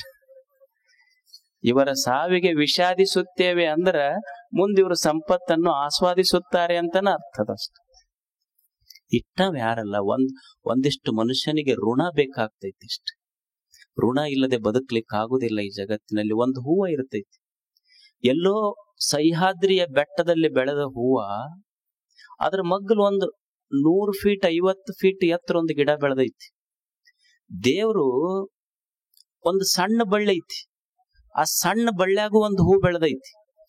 ದೇವ್ರು 100 ಫೀಟ್ ಎತ್ತರದ ಗಿಡಕ್ಕೆ ಎಷ್ಟು ಗಾಳಿ ನೀರು ಬೆಳಕು ಬೇಕೋ, ಇದು ಏನು ಸಣ್ಣದೈತಂತ ಲಕ್ಷ್ಯ ಮಾಡಿಲ್ಲ, ಅದಕ್ಕೂ ನೀರು ಗಾಳಿ ಕೊಟ್ಟು ಬೆಳಕು ಕೊಟ್ಟಾನತ್. ಆ ಹೂವ ಹೇಳ್ತೈತಿ ದೇವರಿಗೆ, ಭಗವಂತನೇ ನಿನ್ನ ಕರುಣೆ ಎಷ್ಟು ದೊಡ್ಡದಂದ್ರೆ 100 ಫೀಟ್ ಎತ್ತರ ಬೆಳೆದ ಗಿಡಕ್ಕಷ್ಟೇ ಅನ್ನ ನೀರು ಕೊಟ್ಟಿಲ್ಲ, ನನ್ನಂತ ಸಣ್ಣ ಬಳ್ಳಿಗೂ ಕರುಣೆ ಇಟ್ಟು ಬೆಳಕ ಗಾಳಿ ನೀರು ಕೊಟ್ಟಿಯಲ್ಲ, ನನ್ನಲ್ಲಿ ಕೊಡಾಕೇನಿಲ್ಲ. ಈ ಬಳ್ಳಿಯೊಳಗೊಂದು ಹೂವ ಬೆಳೆದೈತಲ್ಲ, ನೀ ಕೊಟ್ಟಿದ್ದಕ್ಕೆ ನನ್ನ ಹೃದಯವೇ ಹೂವಾಗಿ ಅರಳೈತಿ, ಇದು ನಿನಗೆ ಅರ್ಪಣ ಮಾಡ್ತೀನಿ ಅಂತ ಬಳ್ಳಿ ಹೇಳತೈತಿ. ಋಣ ಬೇಕಾಗ್ತೈತಿ ಮನುಷ್ಯಾಗ, ಒಂದಿಷ್ಟು ಋಣ ಕೊಟ್ಟವ್ ನೆನಪು ಬೇಕಾಗ್ತೈತಿ. ಹೃದಯ ಇದ್ರೆ ಹೆಂಗ ನಡೀತೈತಿ ಹೇಳಿ? ತಂದೆ ತಾಯಿ ನಮಗ್ ಬೆಳೆಸಿಲ್ಲೇನ್, ಅವರು ಋಣ ಇರ್ಬೇಕಾಗ್ತೈತಿ. ಪಾಲ್ ಕೇಳಾಗ ತಂದೆ ತಾಯಿ ಎರಡು 8 ಮಕ್ಕಳನ್ನ ಸಲ್ವ್ಯಾವ, ಅವ್ರ ಮುಂದ 16 ಮಂದಿ ಆಗ್ಯಾರ. ಆಸ್ತಿ ಪಾಲ್ ಕೇಳಾಗ 16 ಮಂದಿ 8 ಮಂದಿ ಮಕ್ಕಳು ಆಸ್ತಿ ಹಂಚಿಕೊಂಡ್ರೆ ಹೊರತು ತಂದೆ ತಾಯಿ ನಮ್ಮ ಪಾಲ್ ಯಾರು ಕೇಳಿಲ್ಲ. ಅವ್ರ ಋಣ ಯಾವಾಗ ಮುಟ್ಸದ ಮನುಷ್ಯ? ಒಂದ್ ಸ್ವಲ್ಪ ವಿಚಾರ ಮಾಡ್ಬೇಕಾಗ್ತದ, ಋಣ ಬೇಕಾಗ್ತದ. ಈಗ ಪಾಪ ಹೆಣ್ಮಕ್ಳು ಇರ್ತಾರ ತಾಯಂದಿರ ಮನ್ಯಾಗ, ಅವೆಷ್ಟು ದುಡಿತಾವ್ ನೋಡ್ರಿ. ಈಗ ನೀವು ಸಂಡೇ ಏನು ಕೆಲಸ ಮಾಡುದಿಲ್ಲ, ಸ್ಯಾಟರ್ಡೆ ಹಾಫ್ ಡೇ, ನಿಮಗ್ ಸಂಡೇ ಫುಲ್ ರಜೆ ಇದ್ದಾಗ ಅವಕ್ ಮತ್ತೆ ಜಾಸ್ತಿ ಕೆಲಸ. ಇಡ್ಲಿ ಮಾಡು, ದೋಸೆ ಮಾಡು, ಅದು ಮಾಡಿ, ಇದು ಮಾಡು, ಪಾನಿಪುರಿ ಮಾಡು, ಹೌದಲ್ಲ? ಸಂಡೇ ಮತ್ತೆ ಜಾಸ್ತಿ ಕೆಲಸ ಅವಕ್. ನಿಮಗ್ ಒಂದೊಂದ್ ದಿವ್ಸ ರೆಸ್ಟ್ ಮಾಡ್ಕೊಂಡ್ರಿ, ಸ್ಯಾಟರ್ಡೆ ನಾವೇನು ಕೆಲಸ ಮಾಡುದಿಲ್ಲ, ಸಂಡೇ ಏನು ಮಾಡುದು. ಅವಕ್ಕೇನು ಏನ್ ಶಿಫ್ಟ್ ಇರ್ತೈತೆ ಬ್ಯಾಂಕ್ನಾಗ, ಇದು ಕಂಪನಿಯಾಗೆಲ್ಲ ಶಿಫ್ಟ್ ಇರ್ತೈತಿ. 8 hours ಇವ್ರು, 8 hours ಇವ್ರು, 8 hours ಇವ್ರು. ಅವಕ್ ಯಾವಕ್ಕೂ ಶಿಫ್ಟ್ ಇಲ್ಲ, ಶಿಫ್ಟ್ ಇಲ್ಲ, ಆದ್ರೂ ದುಡಿತಾವೆ. ಯಾಕಂದ್ರ ಶಿಫ್ಟ್ ಇರದೇ ಇದ್ರೆ ಏನಾತು, ನನ್ನ ಮಕ್ಕಳು ನನ್ನ ಗಂಡನ ಗಿಫ್ಟ್ ಅಂತ ತಿಳ್ಕೊಂಡು ಕೆಲಸ ಮಾಡ್ತಿರ್ತಾವ. ಶಿಫ್ಟ್ ಇಲ್ಲ ಆದ್ರೆ ಸ್ವಲ್ಪ ಸಿಟ್ಟು ಇರ್ತೈತಿ ಅಷ್ಟ. ಅವು ಸಿಟ್ಟು ಬಂದಾಗ ನೋಡ್ರಿ, ಸಿಟ್ಟು ಬಂದ ಕೂಡಲೇ ಅವು ಬಾಂಡೆ ಸಾಮಾನ್ಯ ಒಗ್ಯಾಕ್ ಶುರು ಮಾಡ್ತಾರ. ಇದು ಏನ್ ಸೈಕಾಲಜಿ ಏನೈತಿ ಹೇಳ್ರಿ? ಎಲ್ಲರ ಮನ್ಯಾಗ ಆಗತ್ತಿಲ್ಲ. ಅವ್ ಸಿಟ್ಟು ಬಂದ ತಕ್ಷಣ ಬಾಂಡೆ ಸಾಮಾನು ಒಗಿತಾರ. ಎದಕ್ ಹೆಣ್ಮಕ್ಳು ಸಿಟ್ಟು ಬಂದ ಮೇಲೆನೆ ಬಾಂಡೆ ಸಾಮಾನು ಒಗಿತಾರಂದ್ರ, ಆ ಬಾಂಡೆ ಸಾಮಾನದ ಮೇಲೆ ಅವ್ರ ಯಜಮಾನ್ ಹೆಸರು ಬರ್ದಿರ್ತೈತಿ. ಅದಕ್ಕೆ ಅಂದ್ರ ಆ ಪಾತ್ರಿಗೆ ಇಕ್ಕರ್ಸಿದ್ರ ಅವನಿಗೆ ಇಕ್ಕರ್ಸ್ದಂಗ ಆಕೈತಿ ಅವ್ರಿಗೆ. ಅದಕ್ ಕೊಟ್ಟು ಒಗಿತಿರ್ತಾರ, ಅದ ನೆಗ್ಗಿ ಹೋಗಿರ್ತಾವ. ಯಾಕಂದ್ರ ಅದಕ್ಕೆ ಹೊಡ್ಯಾಕ ಮಜಾ ಅಷ್ಟ. ಅಂದ್ರ ಅವರು ಕೆಲಸ ಮಾಡ್ತಾರಲ್ಲ, ನೀನು ಪದೇ ಪದೇ ಅವ್ರ ಕೇಳ್ಬೇಕಂತ ಅನ್ಕೋಬೇಡ. ಇವ್ರು ನನಗ್ ಊಟಕ್ಕೆ ಕೇಳಿಲ್ಲ, ನಾ ಇಷ್ಟು ದುಡಿತೀನಿ, ಮಧ್ಯಾಹ್ನ ಮಾಡಿ ಏನ್, ನನಗ್ ರಾತ್ರಿ ಫೋನ್ ಮಾಡಿ ಏನ್, ಬೆಳಿಗ್ಗೆ ಫೋನ್ ಮಾಡಿ ನಾಷ್ಟ ಮಾಡಿ ಏನಂತ ಪ್ರತಿನಿತ್ಯ ಅವ್ರು ಕೇಳ್ತಾರ. ನೀನು ಒಮ್ಮೆ ನಾ ಬರೋದ್ ಲೇಟ್ ಆಗ್ತೈತಿ, ನೀವ್ ಉಂಡು ಮಕ್ಕೋ ಅಂತ ಒಂದು ಫೋನ್ಯಾಗ ಊಟ ಆಗೈತಿಲ್ಲ ಅಂತ ಕೇಳು, ನೀ ಬೇಕಾದ್ ಮಾಡಿ ನೀಡ್ತಾರ. ಇದು ಕೇಳೋದಲ್ಲ, ಅದಕ್ಕ ಅವ್ರು ನೀರಂದ್ ಮಾಡಿಬಿಟ್ಟಿರ್ತಾರ ಅವ್ರಷ್ಟ. ಟಿಪ್ಸ್ ಪ್ರವಚನ ಅಂದ್ರೆ ಏನಲ್ಲ, ಟಿಪ್ಸ್ ಕೊಡೋದು ಅಷ್ಟ ಇದೆ. ತಿಳ್ಕೊಳ್ಳದ ಮನುಷ್ಯ ಎಲ್ಲರಿಗೂ ಸಹಿತ ಕೈ ಹಿಡಿದ ಹೆಂಡತಿಗೆ, ಮಕ್ಕಳಿಗೆ, ಗಂಡನಿಗೆ, ನಿಸರ್ಗಕ್ಕೆ ಎಲ್ಲದು ಋಣರೂಪನಾಗಿ ಬದುಕಬೇಕಾಗ್ತೈತೆ ಮನುಷ್ಯ. ನಾವಿಲ್ಲೇನು ಎಷ್ಟೋ ಸ್ನೇಹಿತರು ಋಣದಾಗ ಬದುಕಾಕತ್ತಿಲ್ಲೇನು ಈ ಜಗತ್ತಿನೊಳಗೆ. ಎಷ್ಟು ಮಂದಿ ನಮ್ಮ ಕಷ್ಟ ಸುಖಗಳಲ್ಲಿ ನಮಗ ಬದುಕು ಕೊಟ್ಟವರು ಕೈ ಹಿಡಿದ ಸ್ನೇಹಿತರು ಎಷ್ಟು ಮಂದಿ ಅದಾರ. ಎಷ್ಟು ಮಂದಿ ನಮ್ಮ ಕಷ್ಟ ಕಾಲದಲ್ಲಿ ಬಂದು ಕಣ್ಣೀರು ಒರೆಸಿದ ಸ್ನೇಹಿತರು ಅದಾರಲ್ಲ, ಅವರು ಋಣ ತೀರ್ಸಕ್ ಆಗ್ತೈತೇನು ಮನುಷ್ಯಗೆ ಹೇಳಿ. ಇಬ್ರು ಬಹಳ ಒಳ್ಳೆಯ ಸ್ನೇಹಿತರಿದ್ರು, ಬಹಳ ಆತ್ಮೀಯ ಸ್ನೇಹಿತರಿದ್ರು. ಇಬ್ಬರಿಗಿಬ್ರು ಬಿಟ್ಟಿರ್ತಿದ್ದಿಲ್ಲ. ಇವ ಮನುಷ್ಯ ಬಹಳ ಸಹಾಯ ಮಾಡಿದ್ದ ಅವನ ಕಷ್ಟದ ಕಾಲಕ್ಕೆ. ಇಬ್ರು ಅತ್ಯಂತ ಆತ್ಮೀಯ ಸ್ನೇಹಿತರು. ಒಬ್ಬ ಸ್ನೇಹಿತನಿಗೆ ಬಹಳ ಒಂದು ದೊಡ್ಡ ರೋಗ ಬಂತು. ಅವಾಗ ಅವನ ಇನ್ನೊಬ್ಬ ಸ್ನೇಹಿತ ಇರ್ತಾನಲ್ಲ, ಅವನಿಗೆ ಬಂದಾಗ ಹೇಳ್ತಾನಿಲ್ಲ, ನಾವು ಕಷ್ಟ ಸುಖಗಳಲ್ಲಿ ಇಬ್ರು ಆಗಿದ್ವಿ. ನಿನ್ನ ಪ್ರತಿಯೊಂದು ಕಷ್ಟಕ್ಕೂ ಸುಖಕ್ಕೂ ನಾ ಇದ್ದೆ. ನನಗೇನೋ ಸ್ವಲ್ಪ ಆರಾಮ್ ತಪ್ಪ್ಯದ. ಈಗ ಇದೊಂದು ಪತ್ರ ಐತಿ, ತಗೋ ನೀನಂತ ಕೊಟ್ಟು ನಂದು ಸಾವು ಎಂದಿರ್ತೈತಲ್ಲ, ಸಾವಿನ ದಿವ್ಸ ಈ ಪತ್ರ ಓದ ನೀನು. ಸಾವು ಆದ ದಿವ್ಸ ಪತ್ರ ಓದು ಅಂತ. ಒಂದ್ ದಿವ್ಸ ಇವ ತೀರ್ಕೊಂಡ. ಪಾಪ ತೀರ್ಕೊಂಡ ಮೇಲೆ ಅವನ ಸ್ನೇಹಿತ ಪತ್ರ ಹರಿದ. ಪತ್ರದೊಳಗೊಂದು ಲೈನ್ ಬರೆದಿತ್ತಂತ, ನೋಡು ನಾವಿಬ್ರು ಕಷ್ಟ ಸುಖಗಳಲ್ಲಿ ಇಬ್ರು ಕೂಡಿ ಬಂದೀವಿ. ನಾನು ಸತ್ತ ದಿವ್ಸ ನೀ ಬರಾಕ್ ಹೋಗಬೇಡ, ಯಾಕಂದ್ರ ನಿನ್ನ ಕಣ್ಣೀರು ಒರ್ಸಾಕ್ ನನ್ನ ಕೈ ಇರುವುದಿಲ್ಲ ಗೆಳೆಯ ಅಂತ ಪತ್ರ ಬರೆದಿತ್ತಂತ. ಇಲ್ಲೇನು ಎಷ್ಟು ಜನ ಸ್ನೇಹಿತರ ಋಣದಾಗ ನಾವು ಬದುಕಾಕತ್ತೀವಲ್ಲ. ಅದಕ್ಕ ಒಂದಿಷ್ಟು ನಿಸರ್ಗವನ್ನ, ತಂದೆ ತಾಯಿಗಳನ್ನ, ಗುರುಗಳನ್ನ, ಸ್ನೇಹಿತರನ್ನ, ಜೊತೆಗೆ ಈ ಬದುಕು ಕೊಟ್ಟ ಭಗವಂತನ ನಾಮಸ್ಮರಣೆಯನ್ನ ನಾಲ್ಗೆ ಮ್ಯಾಲ ಇಷ್ಟು ಬಂದ್ರೆ ಸಾಕು. ಭಗವಂತ ಇದು ನೀನು ಕೊಟ್ಟಿದ್ದಪ್ಪ ಅಂದ್ರೆ ಸಾಕಷ್ಟು. ಭಗವಂತ ಇದು ನೀ ಕೊಟ್ಟ ಪ್ರಸಾದ ಅಂತ ಬಂದ್ರೆ ಸಾಕು. ಇದು ಮಂತ್ರ ಸ್ವಾಧ್ಯಾಯ, ಕೊನೆಗೆ ಆತ್ಮ ಸ್ವಾಧ್ಯಾಯ. ಮನುಷ್ಯಗೆ ಇದು ಗೊತ್ತಿರ್ಬೇಕು. ಏನು ಅಂದ್ರ, ನಾವ್ ಎದಕ್ ಸಣ್ಣವರಾಗಿವಿ ಅಂದ್ರ ನಮ್ಮ ಶಕ್ತಿ ನಮಗ್ ಗೊತ್ತಿಲ್ಲ. ಮನುಷ್ಯನಿಗೆ ಜಗತ್ತು ಕಂಡೈತಿ, ಶಕ್ತಿ ಕಂಡಿಲ್ಲ. ಈಗ ನೀವು ಮನ್ಯಾಗ ಫ್ಯಾನ್ ಹಚ್ತೀರಿ, ಟ್ಯೂಬ್ಲೈಟ್ ಹಚ್ತೀರಿ, ಫ್ರಿಡ್ಜ್ ತೆಗಿತೀರಿ, ಎಲ್ಲವೂ ಎದ್ರ ಮೇಲೆ ಓಡ್ಯಾವವು? ಕರೆಂಟಿನ ಮೇಲೆ ಓಡ್ಯಾವ. ಕಂಡೈತೇನು? ಕಂಡಿಲ್ಲ. ಆದ್ರ ಅದು ಇರದೆ ನಡೆಯುವುದಿಲ್ಲ. ಅಂದ್ರ ಕಂಡಿಲ್ಲಂತ ಇಲ್ಲಂತ ಹೇಳಕ್ ಆಗೋದಿಲ್ಲ, ಅದು ಇರದೇ ಇದ್ರ ನಡೆಯುವುದಿಲ್ಲ. ಹಂಗ ಮನುಷ್ಯನೇ ನಿನ್ನೊಳಗೂ ಒಂದು ಶಕ್ತಿ ಐತಿ. ಆ ಶಕ್ತಿಯ ಬಗ್ಗೆ ನಿನಗೆ ಸ್ವಲ್ಪ ಗೊತ್ತಿರ್ಬೇಕಷ್ಟೆ. ದೇವ್ರು ನಿನಗೊಂದ್ ಏನು ಟಾಸ್ಕ್ ಕೊಟ್ಟಾನಿಲ್ಲಿ ಅಂದ್ರ, ನಿನ್ನೊಳಗ he has kept unlimited energy with a limited time. ನಿನ್ನೊಳಗ ಅಪಾರ ಶಕ್ತಿ ಬಹಳ ಇಟ್ಟಾನ, ಸಮಯ ಸ್ವಲ್ಪ ಕೊಟ್ಟಾನ. ಇದೊಂದು ಪರೀಕ್ಷೆ ಐತಿ, ಸ್ವಲ್ಪ ಸಮಯ ಶಕ್ತಿ ಬಹಳ ಇಟ್ಟಿನಿ, ಸಮಯ ಕಡಿಮೆ ಕೊಟ್ಟಿನಿ, ಹೆಂಗ ಪಾಸ್ ಆಗಿ ಬರ್ತಿ ಬಾ ಅಂತ. ಇದು ಜೀವನ ಅಂದ್ರೆ ಒಂದು ಎಕ್ಸಾಮ್, ಇದು ಅಷ್ಟೇ. ಬಹಳ ಶಕ್ತಿ ಇಟ್ಟು ಸ್ವಲ್ಪ ಸಮಯ ಕೊಟ್ಟು ಒಂದು ಪರೀಕ್ಷೆಗೆ ಕಳಿಸಾನ ದೇವರು. ನಮಗ್ ಹೆಂಗ ಬಳಸ್ಕೊಂತಾರ ಇವರು? ಬಳಸ್ಕೊಂಡ್ರಲ್ಲಿ ಹಿಂದೆ ಹೆಂಗ ಬಳಸ್ಕೊಂಡ್ರಿ ಹೇಳ್ರಿ? ರಾವಣನಿಗೆ ಎಂತ ಶಕ್ತಿ ಇತ್ತು, ಈ ಭೂಲೋಕದಿಂದ ಮ್ಯಾಲ ಮೆಟ್ಟಿಲ ಕಟ್ಟುತ್ತಿದ್ದಂತ ಆಕಾಶಕ್ಕೆ ಅಷ್ಟು ಶಕ್ತಿ ಇತ್ತು. ಆದ್ರೆ ಏನಾಯ್ತು? ಶಕ್ತಿಯ ದುರುಪಯೋಗ ಮಾಡಿಕೊಂಡ. ಭಸ್ಮಾಸುರನಿಗೆ ಎಷ್ಟು ಶಕ್ತಿ ಇತ್ತು, ದೇವ್ರ ತಲೆ ಮೇಲೆ ಕೈ ಇಟ್ಟರೆ ದೇವರ ಸುಡುತ್ತಿರ್ಬೇಕು, ಅಷ್ಟು ಶಕ್ತಿ ಪಡ್ಕೊಂಡಿದ್ದ. ಆದ್ರೆ ಶಕ್ತಿಯ ದುರುಪಯೋಗ ಮಾಡಿಕೊಂಡಿದ್ದಕ್ಕೆ ಹಾಳ. ರಾಮ, ರಾವಣ ನಾವೇನ್ ಹೇಳ್ತೀವಲ್ಲ, ಈಗ ನೀವು ಹೆಸರು ತಗೊಳ್ರಿ, ಶಕ್ತಿ ದುರುಪಯೋಗ ಆಗಬಾರ್ದ ಮನುಷ್ಯಾಗ ಅಷ್ಟೇ. ರಾವಣನಿಗೂ ಶಕ್ತಿ ಕೊಟ್ಟಿದ್ದ, ರಾಮನಿಗೂ ಶಕ್ತಿ ಕೊಟ್ಟಿದ್ದ, ವಿಶ್ವೇಶ್ವರಯ್ಯನಿಗೂ ಶಕ್ತಿ ಕೊಟ್ಟಿದ್ದ, ವೀರಪ್ಪನಿಗೂ ಶಕ್ತಿ ಕೊಟ್ಟಿದ್ದ. ಶಕ್ತಿ ಒಬ್ಬವ ರಾಮ ಶಕ್ತಿಯನ್ನ ಬಳಸಿಕೊಂಡು ದೇವರಾದ, ಶಕ್ತಿಯನ್ನ ದುರುಪಯೋಗ ಮಾಡಿಕೊಂಡು ರಾಕ್ಷಸ ಆದ. ವಿಶ್ವೇಶ್ವರಯ್ಯ ಶಕ್ತಿಯನ್ನ ಬಳಸ್ಕೊಂಡು ನರರ ಚಿಂತಕ ಆದ, ವೀರಪ್ಪನದನ್ನು ದುರುಪಯೋಗ ಮಾಡಿಕೊಂಡು ನರಹಂತಕ ಆದ. ಅದಕ್ಕೆ ನಾವೇನು ತಿಳ್ಕೊಂತೀವಲ್ಲ, ಇವ್ರ ರಾಶಿ ಮೇಲೆ ಇವ್ರ ಭವಿಷ್ಯ ನಿರ್ಮಾಣ ಆಗ್ತೈತೆ ಅಂತ ಹೇಳುದಿಲ್ಲ. ಮತ್ತ ರಾಮಂದು ರಾವಣಂದು ಇಬ್ಬರದು ಒಂದ ರಾಶಿ, ಕೆಟ್ಟತೆ ಯಾಕೆ ಹಂಗಿದ್ರ? ವಿಶ್ವೇಶ್ವರಯ್ಯಂದು ವೀರಪ್ಪಂದು ಇಬ್ಬಂದು ಒಂದ ರಾಶಿ, ಕೆಟ್ಟತೆ ಹಂಗ? ನಿನ್ನ ಬದುಕ ಹೊರಗ ರಾಶಿಯೊಳಗೆಲ್ಲ ನಿನ್ನ ಶಕ್ತಿಯನ್ನ ಸದುಪಯೋಗ ಮಾಡಿಕೊಳ್ಳುವುದರಾಗ ನಿನ್ನ ರಾಶಿ ನಿರ್ಮಾಣ ಆಗ್ತೈತಿ ಮನುಷ್ಯ. ನಮ್ಮ ಲಕ್ ಪಂಚಾಂಗದಾಗ ಹುಡುಕ್ತಿವಿಲ್ಲ ನಾವು. ಪಂಚಾಂಗ ತೆಗೆದು ನೋಡ್ರಿ ಅಂತೀವಿ. ಪಂಚಾಂಗ ಅಂದ್ರೆ ಏನು? ಅಲ್ಲಿ 5 ವಾರ, ತಿಥಿ, ನಕ್ಷತ್ರ, ಕರ್ಣ, ಯೋಗ, ಕರ್ಣ, ಅಲ್ಲಿ ಏನಿರ್ತಾವ 5, ಹೌದಲ್ಲ? ಅದ್ರ ಹೆಸರ ಪಂಚ ಅಂಗ. ಪಂಚಾಂಗ ತೆಗೆದು ನೋಡ್ತೀವಿ ನಮ್ದು ಏನೈತ್ ನೋಡ್ರಿ ಅಂತ. ಮನುಷ್ಯನೇ ಹೊರಗಿನ ಪಂಚಾಂಗ ಏನ್ ನೋಡ್ತಿ? ಸ್ವಲ್ಪ ವಿಚಾರ ಮಾಡು.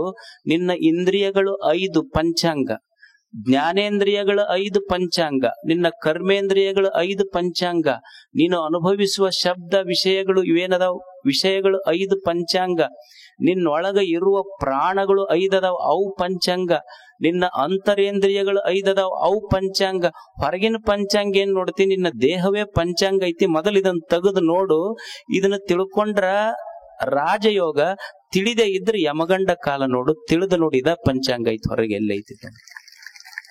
ನಿನ್ನ ದೇಹವೇ ಪಂಚಾಂಗ ಐತಿ. ಶಕ್ತಿ ಸದುಪಯೋಗ ಆಗಬೇಕು, ಮನುಷ್ಯಗ ದುರುಪಯೋಗ ಆಗಬಾರ್ದು. ಏನು ದೇವ್ರ ಶಕ್ತಿ ಕೊಟ್ಟಾನ ಅದನ್ನ ಬಳಸಬೇಕಾಗ್ತದೆ. ಏನು ಕಾಲಾಗ ಶಕ್ತಿ ಕೊಟ್ಟಾನ, ಕೈಯಾಗ ಶಕ್ತಿ ಕೊಟ್ಟಾನ, ಕಣ್ಣಾಗ ಶಕ್ತಿ ಕೊಟ್ಟಾನ, ಇದನ್ನ ಸರಿಯಾಗಿ ಬಳಸಬೇಕಲ್ಲ ಮನುಷ್ಯ. ಏನು ಕಾಲಾಗ ನಮಗೂ ಶಕ್ತಿ ಕೊಟ್ಟಾನ, ನಾವು ಹೆಜ್ಜೆ ಹಾಕಿವಿ. ಬಸವಣ್ಣ ಹೆಜ್ಜೆ ಹಾಕಿದ್ರೆ ಕಲ್ಯಾಣ ನಿರ್ಮಾಣ ಆಗಿತ್ತು. ಬೋಸ್ರಂತವ್ರು, ಗಾಂಧಿ ಅಂತವ್ರು ಹೆಜ್ಜೆ ಹಾಕಿದ್ರೆ ಸ್ವಾತಂತ್ರ್ಯ ಸಿಕ್ಕಿತ್ತು. ಬುದ್ಧ ಹೆಜ್ಜೆ ಹಾಕಿದ್ರ ಕರುಣೆ ಮಲೆ ಮಾಡಿತ್ತು. ಅದಕ್ಕೆ ಮನುಷ್ಯನೇ ಗೊತ್ತಿರ್ಲಿ, ಅರಿಯದೆ ಹಾಕುವ 1000 ಹೆಜ್ಜೆಗಳಿಗಿಂತ ಅರಿತವರ ಜೊತೆ ಹಾಕುವ 4 ಹೆಜ್ಜೆಗಳು ಜೀವನದಲ್ಲಿ ಮ್ಯಾಲ್ ತರ್ತಾವ. ಮನುಷ್ಯ ಅರಿತವ್ರ ಜೊತೆ 4 ಹೆಜ್ಜೆ ಹಾಕು. ಕಣ್ಣು ಕೊಟ್ಟಿಲ್ಲೇನು ದೇವ್ರು? ಎಷ್ಟು ಅದ್ಭುತ ಕಣ್ಣು ಕೊಟ್ಟಾನ. ಕೈ ಕೊಟ್ಟಿಲ್ಲೇನು ದೇವ್ರು? ಕೈ ಕೊಟ್ಟಾನ. ನಾವು ಬಹಳ ಶಕ್ತಿವಂತರು ಅಂತ ಈ ಕೈ ಬಳಸಿ, ಇಲ್ಲ ನಾನ್ ಭಾರಿ ಬಲವಾನ್ ಅದಿನ ಅಂತ ತಿಳ್ಕೊಂಡು 10 ಮಂದಿಗೆ ಹೊಡಿಬಹುದಿಲ್ಲ. ನಾನು ಭಾರಿ ಬಲಶಾಲಿ ಅದಿನಂತ 10 ಮಂದಿಗೆ ನೀ ಇಲ್ಲಿ ಹೊಡಿಬಹುದು. 10 ಮಂದಿಗೆ ಹೊಡೆದ್ರ ನೀನು ನಿಜವಾದ ಶಕ್ತಿ ಅಂತಲ್ಲ. ಕೆಳಗ್ ಹೋಗಿ ಹೊಡೆದ್ರ 10 ಮಂದಿಗೆ ಹೊಡಿಬಹುದು ಈ ಕೈಯಿಂದ. ವೇದಿಕೆ ಮೇಲೆ ಬಂದು ಎಲ್ಲರಿಗೂ ಶರಣು ಶರಣಾರ್ಥಿ ಅಂದ್ರ 10,000 ಮಂದಿಗೆ ಮುಟ್ಟುಕೊಳ್ಳುವ ಶಕ್ತಿ ಇದರ ಕೊಟ್ಟಾನ ದೇವರು. ಗೊತ್ತಿರ್ಬೇಕು, ಶಕ್ತಿಯ ಬಳಕೆ ಗೊತ್ತಿರ್ಬೇಕು. ದೇವ್ರು ನಮ್ಮೊಳಗೊಂದು ಶಕ್ತಿ ಇಟ್ಟು ಕಳಿಸ್ಯಾನ. ಗೊತ್ತಿಲ್ಲ ನಮಗಿದು ಯಾವಾಗ ಗೊತ್ತಾಕೈತಿ ಅಂದ್ರೆ ಹೋಗಾಕ್ ಗೊತ್ತಾಕೈತಿ. ಕಾಲ್ ಹೋದ್ಮೇಲೆ ಅಡ್ಡಾಡ್ಬೇಕಾಗಿತ್ತಪ್ಪ ಸ್ವಲ್ಪ ಎಲ್ಲಾ ಕಡೆ. ಈಗೇನ್ ಅಡ್ಡಾಡ್ತಿ? ಅಡ್ಡುಣಿಗೆ ಆಗ್ಯಾವ ಕಾಲ್, ಈಗೇನ್ ಅಡ್ಡಾಡವನಿ? ನೋಡ್ಬೇಕಾಗಿತ್ತಪ್ಪ ಎಲ್ಲಾ ಜಗತ್, ಏನ್ ಅಡ್ಡಾಡವ ಈಗ? ಅವ್ ಚಸ್ಮಾ ಹಾಕೊಂಡ್ರು ಕಣ್ಣು ಕಾಣುವಲ್ಲ.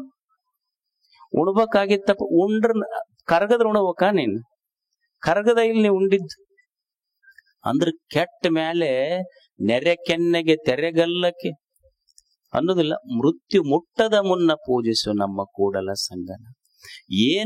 ಏನು ಶಕ್ತಿಯ ಬಳಕೆ ಆಗಬೇಕಾಗಿತ್ತು, ಯಾವಾಗ ಇಂದ್ರಿಯಗಳೊಳಗೆ ಶಕ್ತಿ ಇತ್ತು ಅವಾಗ ತಿಳ್ಕೊ ನೀನು. ಎಲ್ಲಾ ಮುಗಿದ ಮೇಲೆ ಏನ್ ಮಾಡಾವ ಇದನ್ನ ನೀನು? ಒಬ್ಬನಿಗೆ ಕಿವಿ ಕೇಳ್ತಿದ್ದಿಲ್ಲಂತ. ಕಿವಿ ಅವ ಡಾಕ್ಟರ್ ಹತ್ರ ಹೋದ, ಅವ್ರ ಮನೆಯವ್ರ ಸಲುವಾಗಿ. ಡಾಕ್ಟರ್ ಹತ್ರ ಹೋಗಿ ಡಾಕ್ಟರ್ಗೆ ಹೇಳ್ದವ, ಸಾಹೇಬ್ರ ನಮ್ಮ ಮನೆಯವ್ರಿಗೆ ಸ್ವಲ್ಪ ಯಾಕೋ ಕಿವಿ ಮಂದಾಗ್ಯಾವ. ಅವ ಅಂದ, ಆಯ್ತು ಕರ್ಕೊಂಬಾ ಅಂತಂದ. ಬರೋದಲ್ರಿ ಅಂದ. ಅಲ್ಲ ನಿಮ್ ಹೆಣ್ಮಕ್ಳಲ್ಲ, ನಮ್ ಹೆಣ್ಮಕ್ಳು ಖರೇರಿ ಅವಾಗ ಕರೆದ್ರ ಬರ್ತಿದ್ರಿ, ಈಗ ಬರುದಿಲ್ರಿ ಅವ್ರು.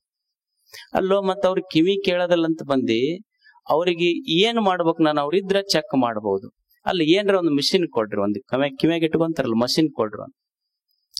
ಅವಾಗ ಡಾಕ್ಟರ್ ಅಂದ್ರು, ಅಲ್ಲೋ ಅದು ಮಿಷನ್ ಅಂದ್ರ ಎಷ್ಟು ಪರ್ಸೆಂಟೇಜ್ ಕಿವಿ ಕೇಳೋದಲ್ಲ ಅದ್ರ ಮ್ಯಾಲಿಂದ ಕೊಡ್ಬೇಕು. ಜಾಸ್ತಿ ಆತಂದ್ರ ಗೊಯ್ ಅಂತೈತ ಅದು. ಅದಕ್ಕ ಒಂದ್ ಕೆಲ್ಸ ಮಾಡಿ, ನೀನ್ ಅವ್ರನ್ನ ಕರ್ಕೊಂಬಾ. ಸರ್ ಅವ್ರು ಬರುದಿಲ್ರಿ. ಅವಾಗ ಇವ ಏನಂದ, ಡಾಕ್ಟರ್ ಹಂಗಿದ್ರು ಒಂದ್ ಕೆಲ್ಸ ಮಾಡು, ನಿಮ್ ಮನಿಗ್ ಹೋಗು, ಒಂದು ಕೂಗ ಅವ್ರಿಗೆ ಅಟ್ಲೀಸ್ಟ್ ಇಷ್ಟು ಡಿಸ್ಟೆನ್ಸ್ ನಿಂದ ಕಿವಿ ಕೇಳಂಗಿಲ್ಲ ಅಂತ ನೀ ನನಗೆ ಹೇಳಿದ್ರ ಅದ್ರ ಪ್ರಕಾರ ನಮ್ಮ ಮಷಿನ್ ಬರ್ದು ಕೊಡ್ತೀನಿ. ಇದು ಹೋಗಿ ಅಂಗಳದಾಗ ನಿಂತು ಫಸ್ಟ್ ಪ್ರಯೋಗ, ಏನ್ ಮಾಡಿ ನಾಷ್ಟಾಕಂತ. ಆ ಕಡೆಯಿಂದ ಏನ್ ಬರ್ಲಿಲ್ಲ. ಅಂಗಳದಿಂದ ಮನಿ ತಲವಾಗಲಿ ಹೋತ್, ಏನ್ ಮಾಡಿ ನಾಷ್ಟಾಕಂತ, ಏನು ಬರ್ಲಿಲ್ಲ. ಅದು ಪಡಸಾಲಿಗೆ ಹೋತ್, ಏನ್ ಮಾಡಿ ನಾಷ್ಟಾಕಂತ, ಏನು ಬರ್ಲಿಲ್ಲ. ಆಕಿ ಬಾಂಡೆ ಸಾಮಾಂತಿಕ ಕತ್ತಿದ್ಲು, ಮುಂದ್ ಹೋದ, ಏನ್ ಮಾಡಿ ನಾಷ್ಟಾಕಂದ, ಅದ ಬಗೋಣಿ ತಗೊಂಡ ಬಿಟ್ ಲೇಟ್ ಅಂತ. ಅಲ್ಲ 4 ಸಲ ಆತ ಉಪ್ಪಿಟ್ಟು ಮಾಡಿನ ಅಂತ ಹೇಳಕತ್ತು, ಕಿವಿ ಕೇಳಿಲ್ಲ ಅಂದ್ರೆ ಮಷೀನರ ಹಾಕಿಸ್ಕೊಂಡ್ ಬರ್ಬಾರ್ದ ಅವಾಗ.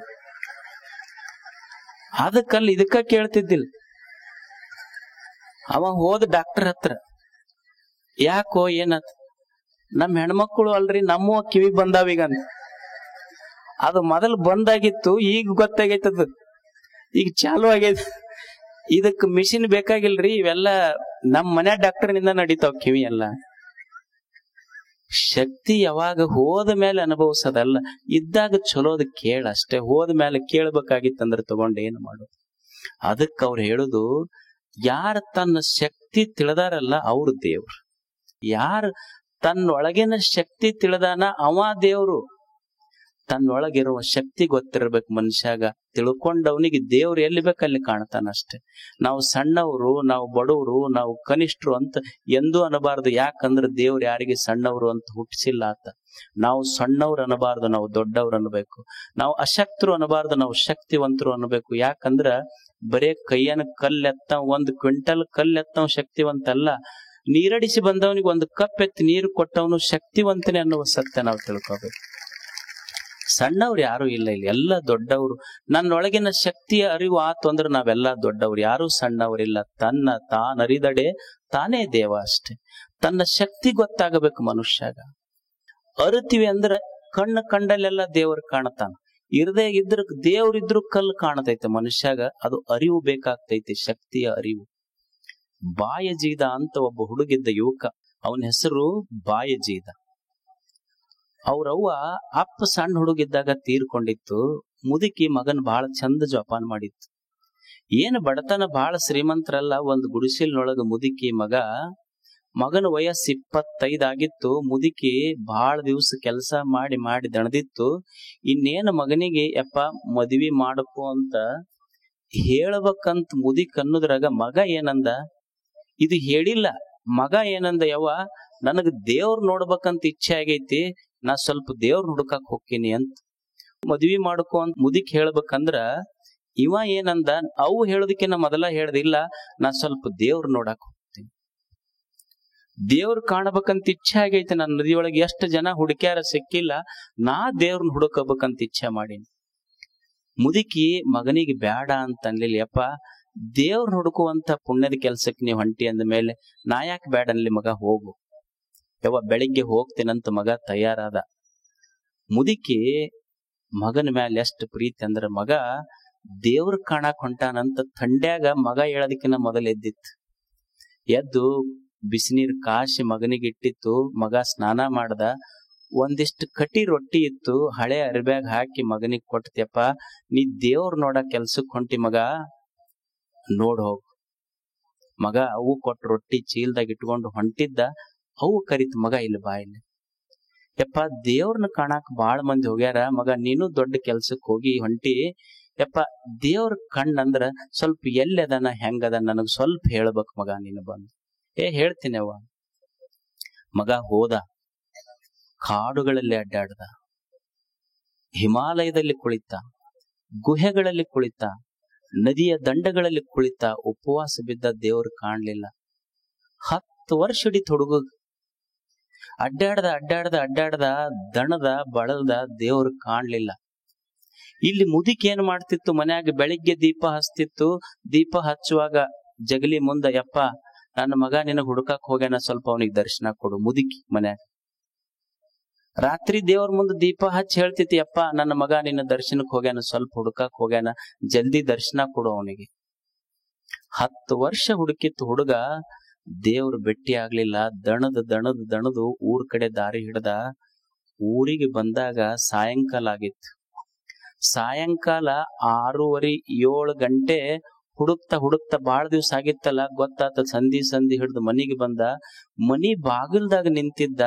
ಸಾಯಂಕಾಲ ಮುದುಕಿ ದೇವ್ರ ಮುಂದೆ ದೀಪ ಹಚ್ಚಿ ನಮಸ್ಕಾರ ಮಾಡಿ ಹೇಳ್ತಿತ್ತು, ಯಪ್ಪ ನನ್ನ ಮಗ ನಿನ್ ಹುಡುಕಾಕ್ ಹೋಗ್ಯಾನ, ದೇವ್ರು ನಿನ್ ಸ್ವಲ್ಪ ದರ್ಶನ ಕೊಡು ಅಂತ ಮುದುಕಿ ಹೇಳ್ತಿತ್ತು. ದೀಪ ಹಚ್ಚಿ ದೇವ್ರ ಮುಂದೆ ಬೇಡ್ತಿತ್ತಲ್ಲ, ಇವನಿಗೆ ಬಾಕಲ್ದಾಗ ನಿಂತಾಗ ದೀಪದ ಬೆಳಕಿನ್ಯಾಗ ಅವ್ರ ಅವನ ಮುಖ ಕಂಡತು. ಯವ್ವಾ ಅಂದ. ಅವಾಗ ಮುದುಕಿತ್ತಲ್ಲ, ಯಪ್ಪ ಬಂದೇನೋ ಮಗ ಅಂತ ಬಂತು ಹೊರಗ. ಯವ್ವ ಬಂದೀನಿ. ಮುದುಕಿ ಕೇಳ್ತು, ಯಪ್ಪ ದೇವ್ರ ಕಂಡ ನಿನಗ? ಯವ್ವ ಕಂಡ, ದೇವ್ರ ಕಂಡ.